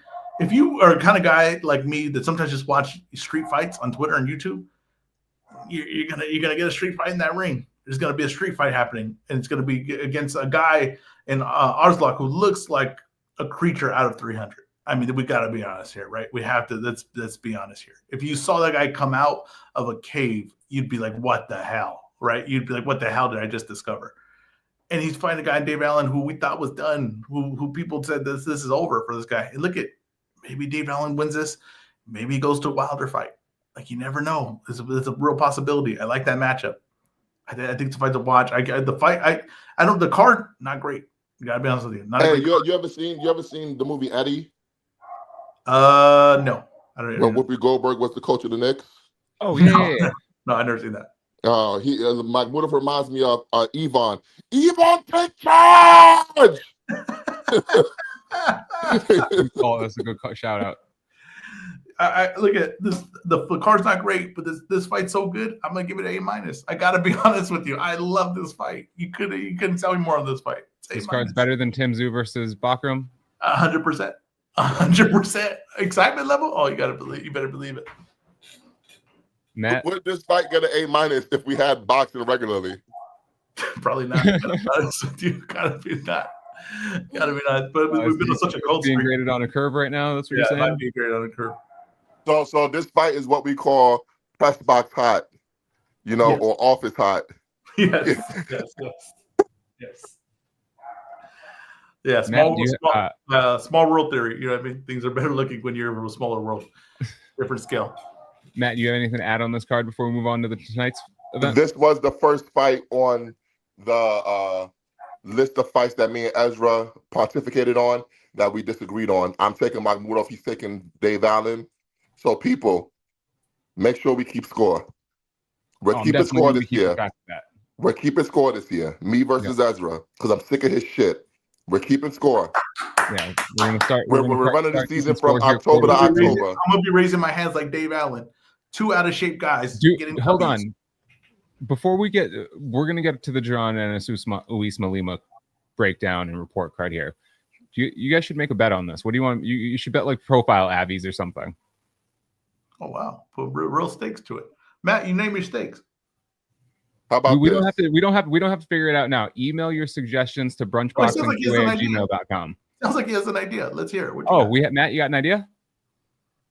If Makhmudov wins, okay, you have to shave your eyebrows. You want to do this for just the one fight? I was thinking for like you have to shave your eyebrows if Makhmudov wins. I gotta shave my eyebrows. No, what are you talking about? I have a business and a family. What are you talking about? No, Matt, we're gonna figure out a bet for the whole of quarter four because there's a few. If it's for the whole thing, if I win, he has to get a tattoo of a penis on his forehead. This guy's an idiot. What are we doing here? This is a family show, Matt. This is a family show. All right, EzRaw, what's your report and breakdown of John Ennis versus Usman Lima? We need to move away from that card. Lima, look at people have the. My bad, if you hear the dog. Lima, people have they think this might be a tougher fight, right? He's a tough guy, he's a durable guy, he's gonna come forward. He gets to work. The problem is that Boots eats guys like that up. Like, that's just the truth. You're too easy to be countered. He's too straight up, and I think the Boots is gonna catch him with a lot of big shots. Now, Boots has a habit of when he can hit a guy, he'll stay in there and hit a guy. And sometimes when he doesn't respect the opponent, he'll stay in there in a range where he's gonna get where he could get touched. So there's a chance that he might get caught a few times in this fight, but I think the Boots is gonna eventually land just too many shots. The shots are going to mean too much. And Lima's never been in with a guy like him. He's never been hit by a guy like him. And the shots have never come as clean as they're going to come tonight. I think the Boots will get a stoppage here in the middle of the fight. And I think that he'll look good, but I do think that people are going to come out because they don't know Lima and say, oh, well, Boots got touched a little bit more than that. I'm telling you, there's signs you get touched, and they'll be a little bit critical of it. If I'm doing today, I think people are going to be a little more critical of Boots because they don't know who Lima is. So if this is fight even a little bit tough or even a little bit interesting, they're gonna have criticisms. If he gets touched by this guy, he might go down. Just so you know. All right. What's your grade, Ezra? I didn't hear it if you gave it. I like the card. I think the card is more interesting than people want to say, but look at the buzz and everything for this. It's not great. This is a C plus. Matt, do you have any dispute with that grade? No, I think both cards are about a C plus, maybe a C. It's not no great shakes today. I will be watching romantic comedies today instead of boxing. Which ones? I haven't decided yet. I haven't decided. You should put up a poll on the Brunch Boxing page and let the people decide. I don't think that our listeners appreciate good rom-coms. I don't think so either. Have you seen the one with the girl from what the hell's her name? She was the like the Spider Woman. What the hell was that? Charlotte's what's the web? What the hell? You know what I'm talking about? Anyone know what I'm talking about here? No. Well, Spider Woman and Charlotte's Web, that's like no. I know. I don't know why I said Charlotte's Web. I don't know why I said Charlotte's Web. What was the what the hell's her name? Dakota Johnson, right? I don't like her. Okay, but she's in that movie with Pedro Pascal, and then yeah, you're talking about Materialist. Yeah, okay, Captain America. Is that Anybody But You? Is that what it's called? Have you seen that? I think that might be good, honestly. No, the one with Pedro Pascal isn't that Material? No, Materialist is the one with Pedro Pascal. I have no idea. You guys already lost me. But what I'm saying is, I think that movie. Bro, it's the one that just came out, right? The one that came out recently, correct? Yes. Yeah, that's Materialist. That's where she made like a list for the guy of things that yes, look for in a woman. Yeah, that's Materialist. Yeah, Materialist. Listen, Mandalorian, don't test me on rom-coms. Like, you know what? I think Mandalorian was just making a suggestion for a movie. I don't think he was trying to name it. Be sure to tune in to the post-fight space for Jaron Ennis and Luis Malima that EzRaw will be hosting, and Matt will also be there to give a review of the rom-com that he decides to watch. I love it. Yeah. Wait on me if you want, motherfuckers. All right, Matt, now you're not watching boxing today. We haven't got boxing in weeks, and you're not going to watch boxing today? No. All right. We're going to move on to the part of PBC. I didn't want to say the comment I was going to make right now. I didn't want to say out of respect for the PBC, I didn't say the comment I wanted to say right now. All right, so we're going to move on to the part of the show that Ezra, I know you did prepare for today. What is Ezra's raw hard cash parlay for the day? Oh man, I love this one. And like I said, we've actually been on a little call. You've had to use football for 3 weeks straight. Do we have fights in this parlay? You know, and I gotta be honest with you. I don't know if I hit the football one last week. I'm not sure. I might not have. I don't remember what I picked. But let's see. This week we have boxing. No, you didn't. I'm here to tell you that you didn't. All right. It is what it is. Okay, this week 4-leg parlay. Okay, me and you don't want to bitch. or my eyebrows. Dave Allen money line over Arslanbek. Let's go.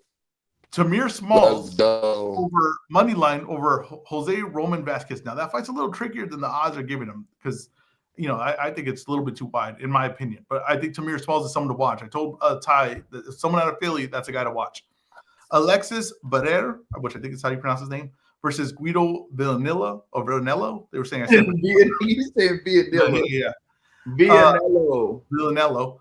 I'd take him money line over that, and I'll take Boots, Ennis, and Lima to go over 4.5 rounds. You could do this on DraftKings to go over 4.5 rounds, and all that together is plus 352. So Dave Allen money line, Tamir Smalls money line, Barrera money line, and over 4.5 rounds for Ennis versus Lima plus 352.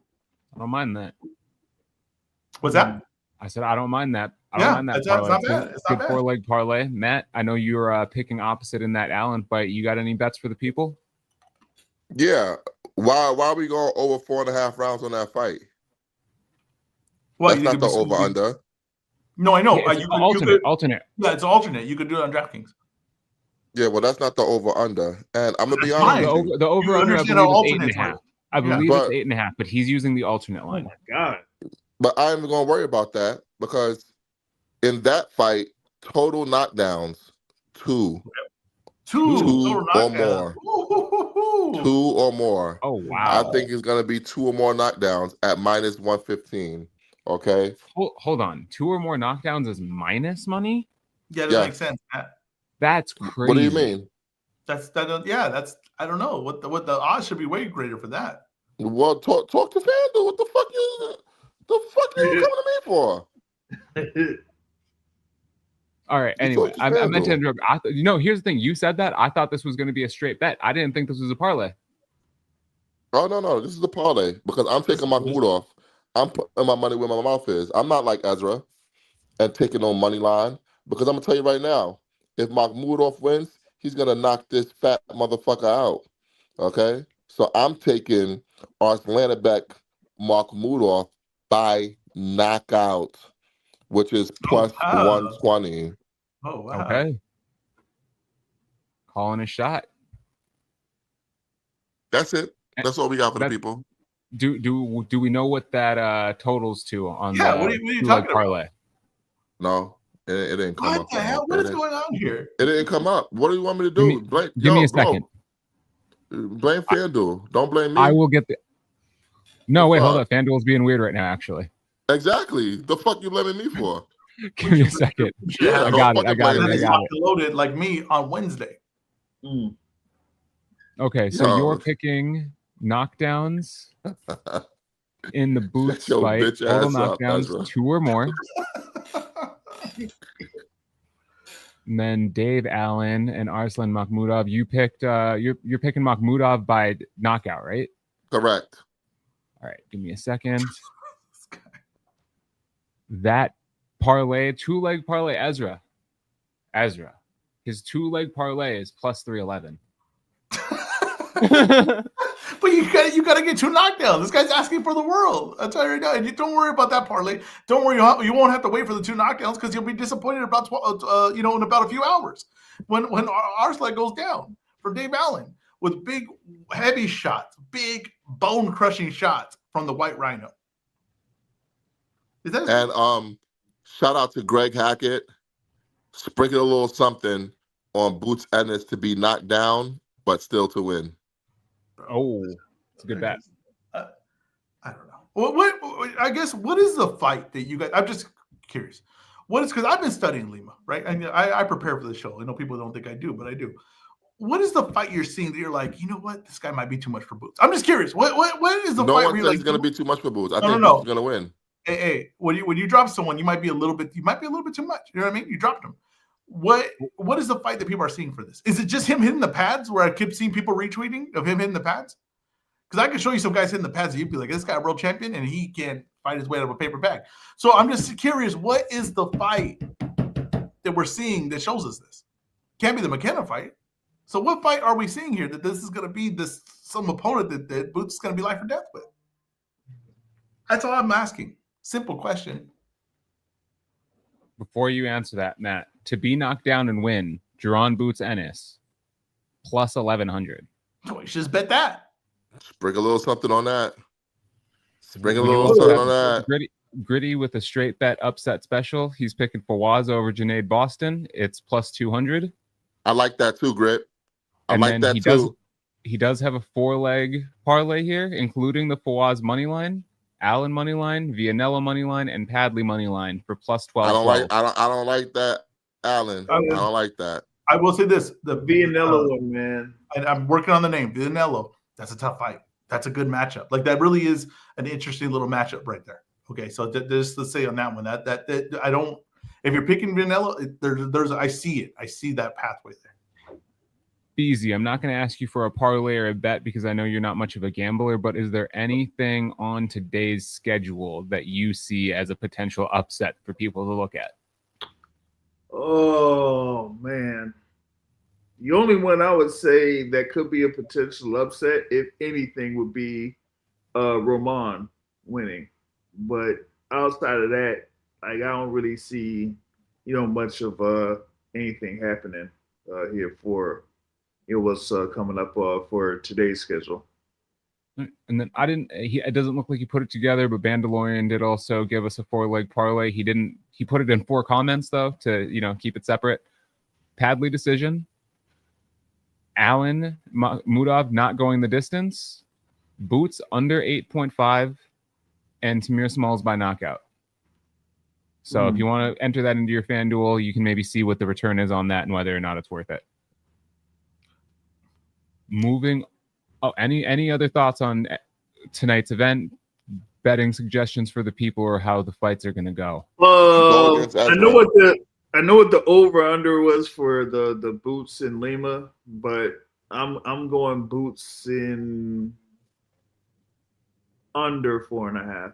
Oh wow, under 4.5. Under 4.5. I will say this: that UK is so hungry for a fighter that they just propped up Padley just for giving it literally a go against Shakur. Like you know what's funny about that? Not only did they prop up Padley, but they know he ain't shit because I don't know if you noticed, but they moved him down to 130.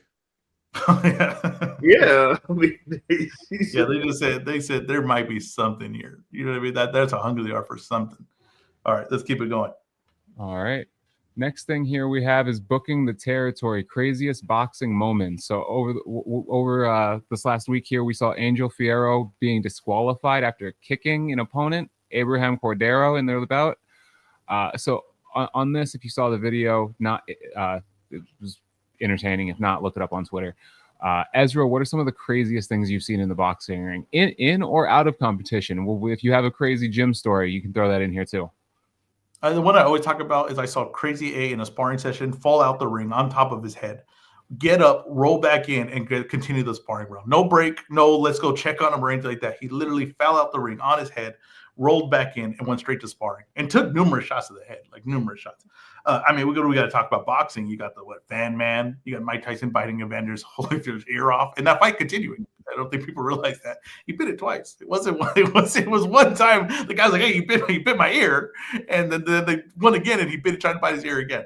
I don't know. There's numerous things in boxing. I mean, if you just talk about how John Ruiz's trainer get thrown out mid-fight. I mean, that happened. John Ruiz's trainer got thrown out mid-fight. What you got for us, Matt? What other crazy moments are happening in boxing? Daniela Hemsley. Hold on, move to a different spot. You're breaking up. What about you, JBZ? I don't need to be. I was posting something on Twitter, but okay. Yeah, Daniela Hemsley flashing her tits after she won her fight was pretty crazy. It was crazy.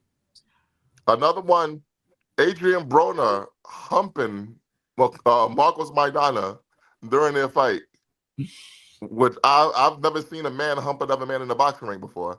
I thought that was pretty weird. And then Maidana got it back. Yeah. Hey. Talk about poor choice of words, but yeah. Poor choice of words, but yeah. Yeah. Another one was this wasn't in the boxing ring though. This was in the octagon. When say it.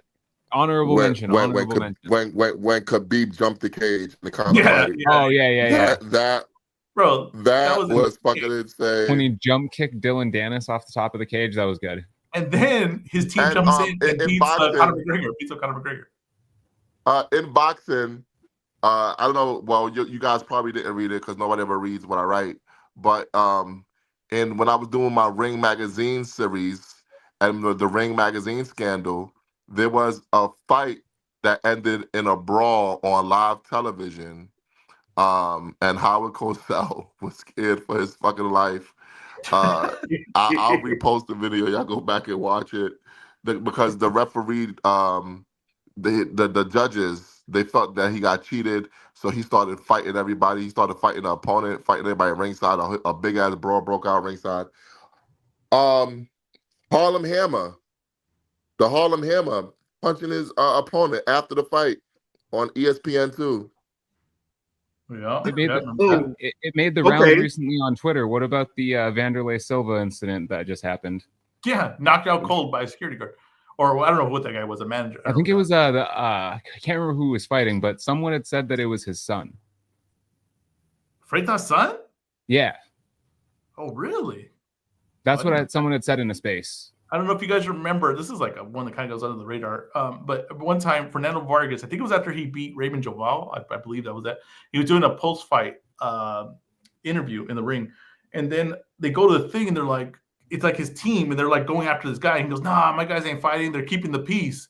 And the camera stays on his team, and they start just kicking a guy while he's on the floor, and he has to go, "Hey, cut that out!" But it's right after he says that my team's not there; they're there to keep the peace, and they just start jumping a guy horribly. What else do we have? I mean, there's been so many. We got Zab Judo choking Jay Nady. Yeah. Or Don't get Zab Judo choking Jay Nady. Yes. You have that, and then Floyd Mayweather Zab Judo brawl, right? Which probably should have ended in a DQ for someone, right? It should have continued. Mayweather should have been DQ'd. You think so? Why was? Oh, because Roger steps in, right? Yep. Yeah. Correct.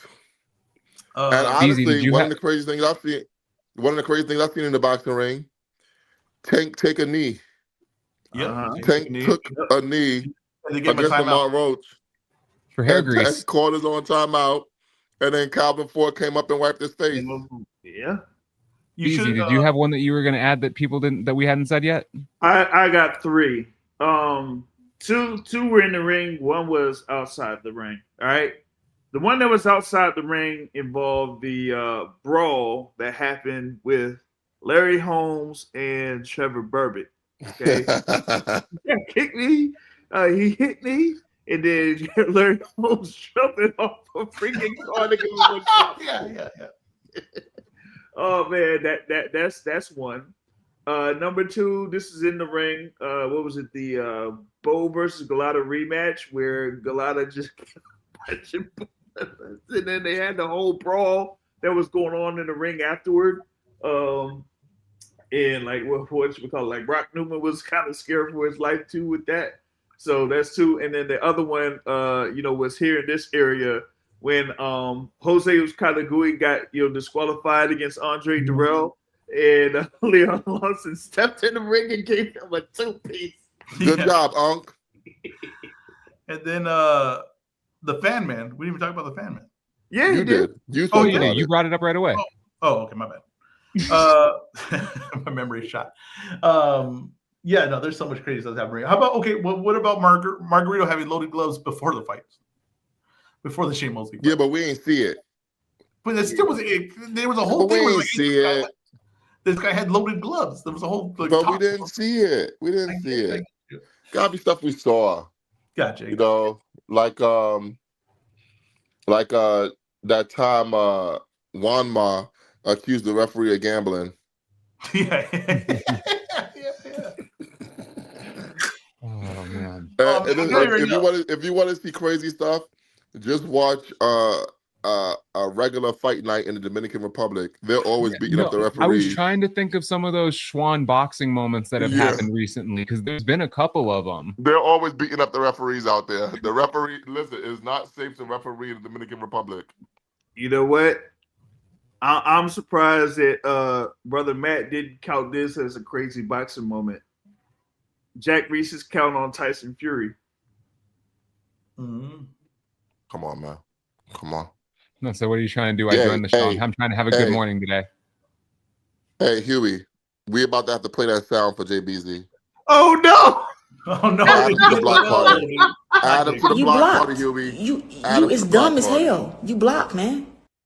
Oh, man. Oh man, it's been a while since we used that. Any other crazy moments the you guys Davis want brothers to speak on? jumping to hear Albright. Yeah. I'm still shocked that I missed that entire drink because I was ringside with the Thriller Mason fight. What about Pinkgate? Oh my God. Yep. Oh my God. Yeah, I had to think about that one for a second. Bro, Pinkgate, bro. They threw Yo. peanut on her. Yeah. Hey, listen, I didn't mind seeing that Sandy Ryan nude that she posted to show that paint. Sandy Ryan, you went to the bank, baby. They wanted to cancel the fight because she got paint thrown on her before the fight, and they accused the team of doing it. Bro, boxing is the only sport that could give you stuff like that. You might get something like that tonight, honestly. What about Floyd Schofield missing the stool. That was pretty funny. I've never seen that. I've never seen that. I had never seen that before, and I don't know that I'll ever see it after. Yeah, you won't. Missing the whole fucking stool. How about Bernard Hopkins getting injured immediately in the Chad Dawson fight, and the fight getting called off? No. How about Bernard Hopkins getting knocked out of the ring, claiming that he got pushed, and then looking up at the replay? Remember that shot of everybody looking up at the replay at the same time? Oh man! All right, I think those are some good moments. He pushed you with a punch. One more MMA honorable moment. Ken Shamrock doing drills an hour before the fight and cutting his eye, and then replacing him with just some guy in the back. Seth Bridge like Kimball Slice on 30 minutes notice. Come on. What about I think it was John Rincon against that guy making his debut on Top Rank, the one that couldn't fight. Yeah, the one that couldn't fight. Yeah. Oh wait, what was it? What, where he was running? Yeah. Like along, he looked like Jerry He Lewis. tried to jump over the top rope, and he still got hit. Oh shit! Or Sinisa Estrada fighting the soccer mom. Oh yeah. Who was it that walked out of the ring against the Jogba as soon as the bell Oh rang? yeah. Curtis Harper. Curtis Harper walking out of the ring. And don't forget Cordell Booker versus, I forgot his name, like Nick Denz or something like that. And the guy just threw some wild punch, swung all the way around, and Cordell Booker just knocked him down, and he just got up like nothing happened. I'm like, yo, this is the funniest you've ever seen. He tried to throw the wildest haymaker you've ever seen in boxing history. Oh, another one, Ben Whitaker. Ben Whitaker flying out the ring. Oh, you know what? I gotta do this. We just interviewed him recently. Brandon Moore getting speared through the ropes by Skylar Lacey. Yeah. Through the ropes and through the table. Yep. Boxing never lacks for entertainment. You can say that. As long as there's an event, it's entertaining. Oh man. Yeah, and outside the ring, the trainer getting punched in the head by Clarissa Shields' brother. Yep. Oh yeah, in Detroit. Oh man. All right, so let's move on to quick hits here. First thing we got Badu Jack versus Noel McKellian rematch set for December 13th in LA. Ezra, are you going to be at that one? I got to tell you, that's the most. I was talking about this the other day. That's the most random fight to be in LA. Is there something else coming? Like, is there more news to drop? Is this like the sign of some bigger news to drop? Because I don't. No. It's a charity event, a mental health awareness charity event. Oh, it's a charity event. Okay, that's what. Yeah. Don't you feel like a dick now? Ezra doesn't like charity, so he won't be there. It's a random fight in LA. Like, I don't get why they would choose LA for this. Like, that's what I didn't understand. But that makes sense. Okay, it's a charity event. You jerk. Matt, you got any thoughts on this fight? Nah, this fight sucks. Who cares? All right. So the IBF has ordered a super bantamweight final elimination bout between Yuri Ancajas and Ryosuke Nishida. Who wins? Matt, let's start with you. I think Ancajas might be a little bit too far past it. Nishida should win. I like the fight though. Very good matchup. I always love when they match the Japanese against the Filipinos. I think it's going to be good for the sport. It's going to be a nice little event. I can't wait to see it, but I'm taking Nishida. I'll take Matt's word for it. Beezy, you familiar with these guys? Ezra, you know German Ancajas. Yeah, I know Ancajas. I don't know Nishida. Nishida. What happened? Bro, he was just one of the champions at 118. You know him. All right, well, let me see him. Okay, wait 1 second. Beezy, while Ezra's doing his research, do you have any thoughts, if you're familiar with these two, on who he will just lost to, I think, Fumalele Kafu. He should win, man. Yeah. Oh, okay. Yeah. I'm with you on this. Yeah. He had to win and then lost a rematch. Ancajas has been around way too long. Like, yeah, I don't think he's at the top of his game anymore. All right. Jose Salas Reyes and Lendil Nagike? Is that how you say that name, Matt? I'll take your word for it. I don't know, but you sounded real racist. Who? Did not. Hold on. Who was the first name? Jose Salas Reyes. Oh, okay. Is scheduled to fight for an IBF Bantamweight Championship in December. Yeah, against the South African. I can't pronounce his name either. All right, who's gonna win, Matt? Reyes, because I can pronounce his name. All right. All right. The purse bid for interim WBO Cruiserweight Championship between Chris Billiam Smith and Roman Fries was declared. It was declared deserted after no one bid on the bout. Hold on, I'm just hearing about this, Matt. I need you to explain some background on this. So the IBF ordered an interim title fight because Zerdo's injured. Nobody bid on the fight. The minimum purse was $300,000. So now, since nobody bid on it, they cut the purse in half. They're going to hold another purse bid. Now it's going to be $150,000 minimum.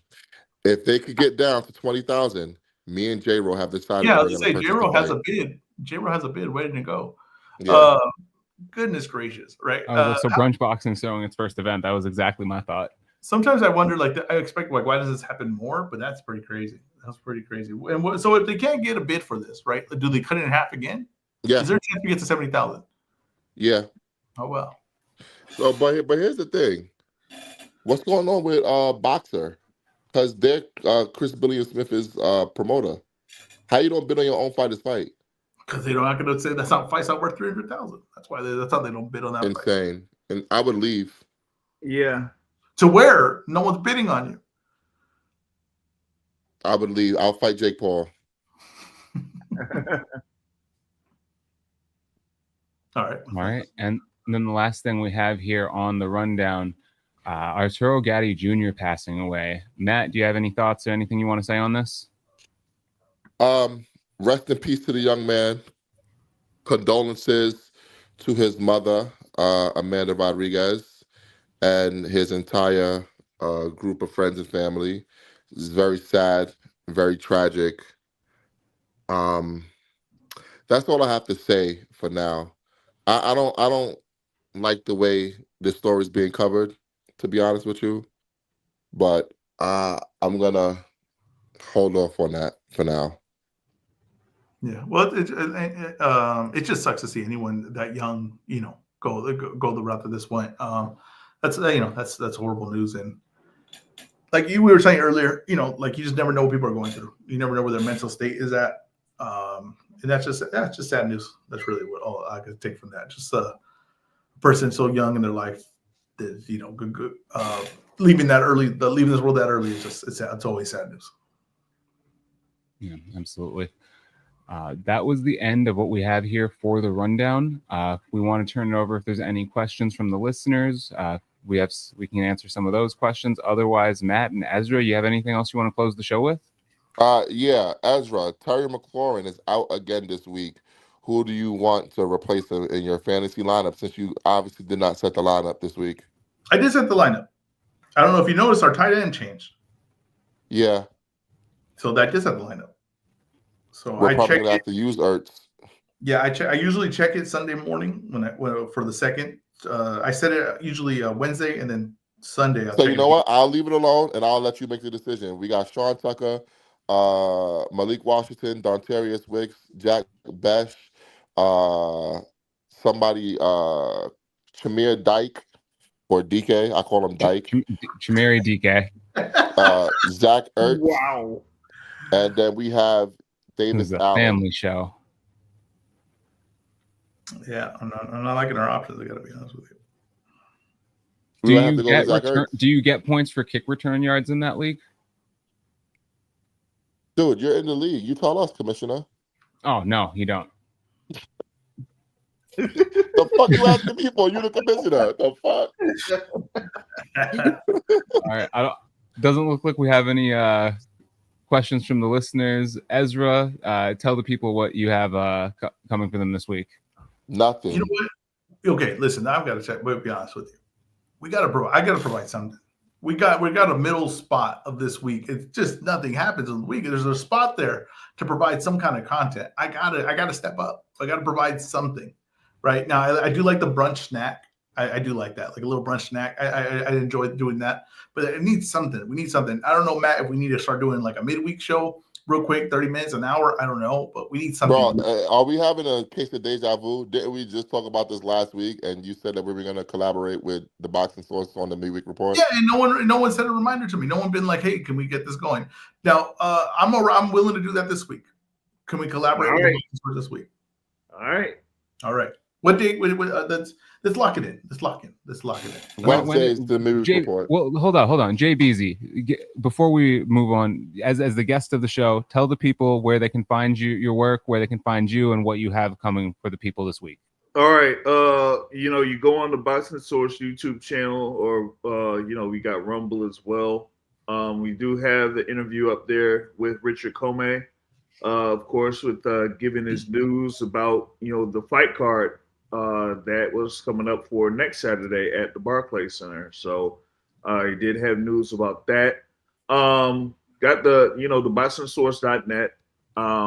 You'll put up an article in reference to our discussion as far as like the Hall of Fame ballot, and I'm going to put up a follow-up article as to who I would choose if I would have received a ballot. So wait. Now, what news do you have about Richard Comey? Because Nahir Albright saying that the fight is off. Should I hit the sound? It is off. But who pulled out? He's saying that Comey pulled out. Comey said that in some type of situation, but he didn't say anything about pulling out though. But y'all. All right, let me ask you a question: is one of those guys going to be on the card? No, I don't think either one. No, either one of them aren't. I know Comey's not. Wow.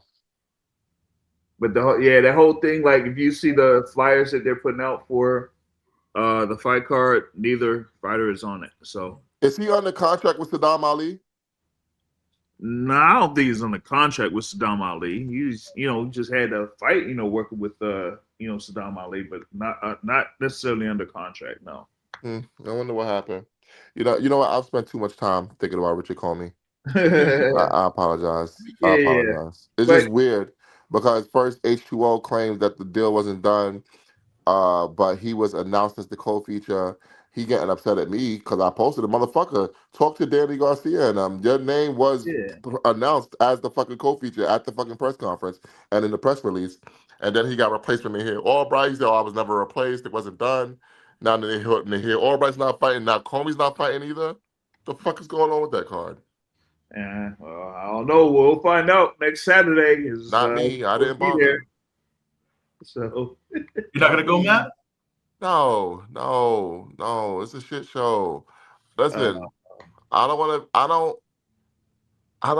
in the ghetto. I don't want to go to the ghetto. All right. JBZ, and what do you have expected for the people? I know we got the midweek report. When is that? And then what else you got? We got the Tuesday show with Coach Ronnie Shields. Wednesday with the midweek report. I'm supposed to have one interview scheduled for this week, but coming week. But we'll see. We can lock that down though. So let's see how that goes. All right, Matt. Do you have anything for the people to look forward to before you close out the show? Well, if a lot of you guys haven't seen it, which you probably haven't because it was last minute, go check out my interview with Malik Montgomery. I'm assuming it's going to be on all streaming platforms sometime within like the next weekend before the end of the weekend. Okay, so yeah, check out my interview with Malik Mayhem Montgomery. He has a fight coming up on October 23rd in Puerto Rico. It's going to be a very interesting fight against Joshua Pagan. He's supposed to lose, but he don't feel that way. And he was supposed to be a really big prospect in boxing, so why would he feel that way? He's coming off one loss, and he's ready to get back to it. He's at a new weight class. I'm interested to see what he's going to do. I have quite a few articles coming up for you guys to check out, and I have like a news dump coming for you guys that I haven't decided if I'm going to put it on the timeline or if I'm going to put it on the Brunch Boxing YouTube, but I do have a news dump coming for you guys this weekend. I have a good graphic for that. I'm gonna make just letting you know. For my news dump. Yes. You don't like the news and notes roundup with the type in. No. I got one better. Don't worry, it's coming. Oh, So if you're gonna make one better, make the graphic able to fit the shorts, Gotcha. the dimensions. I got you. I believe it needs to be 16:9. Also has something on the rumor mill that was in reference to Wait, play the sound for him. Play the sound for him, Huey.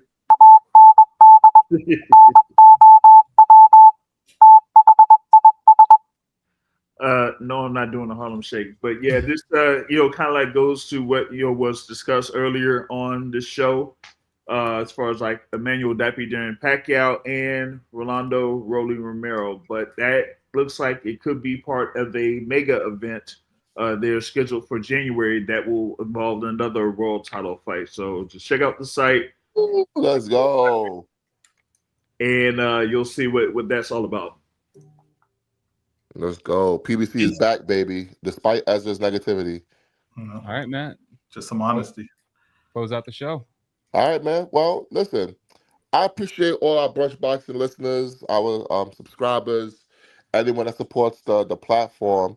I am happy to say that we are no longer in the top 10% of all podcasts worldwide. We are in the top 5% now.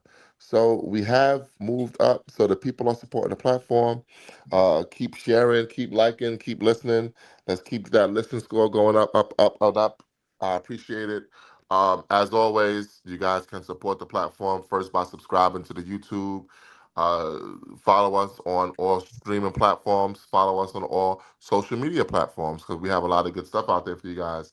And you can support your boy directly. Yeah, hit the Cash App. We drop that Cash App. Show me the money. Y'all can always support the Cash App. Hit me up. I'm glad I was able to do the show today. I was not sure that I was going to be able to do the show today. I was not sure at all. But yeah, I'm glad I was able to tap in. I wasn't going to do the show, but I just got so frustrated listening to the amount of garbage that this guy was just spewing. All this negative talk, all this turkey gobbling. Like, what are we doing here? What?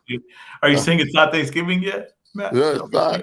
Thanksgiving yet? Hey, did you like my line where I said, have morning sex with your wife, not turkey a la chic? I don't know what's wrong with you, man. I'll say that right now. I'm glad you weren't there to interrupt, though, or interrupt my rant, because you know what? You would have gotten in the way of something which was good work, honestly.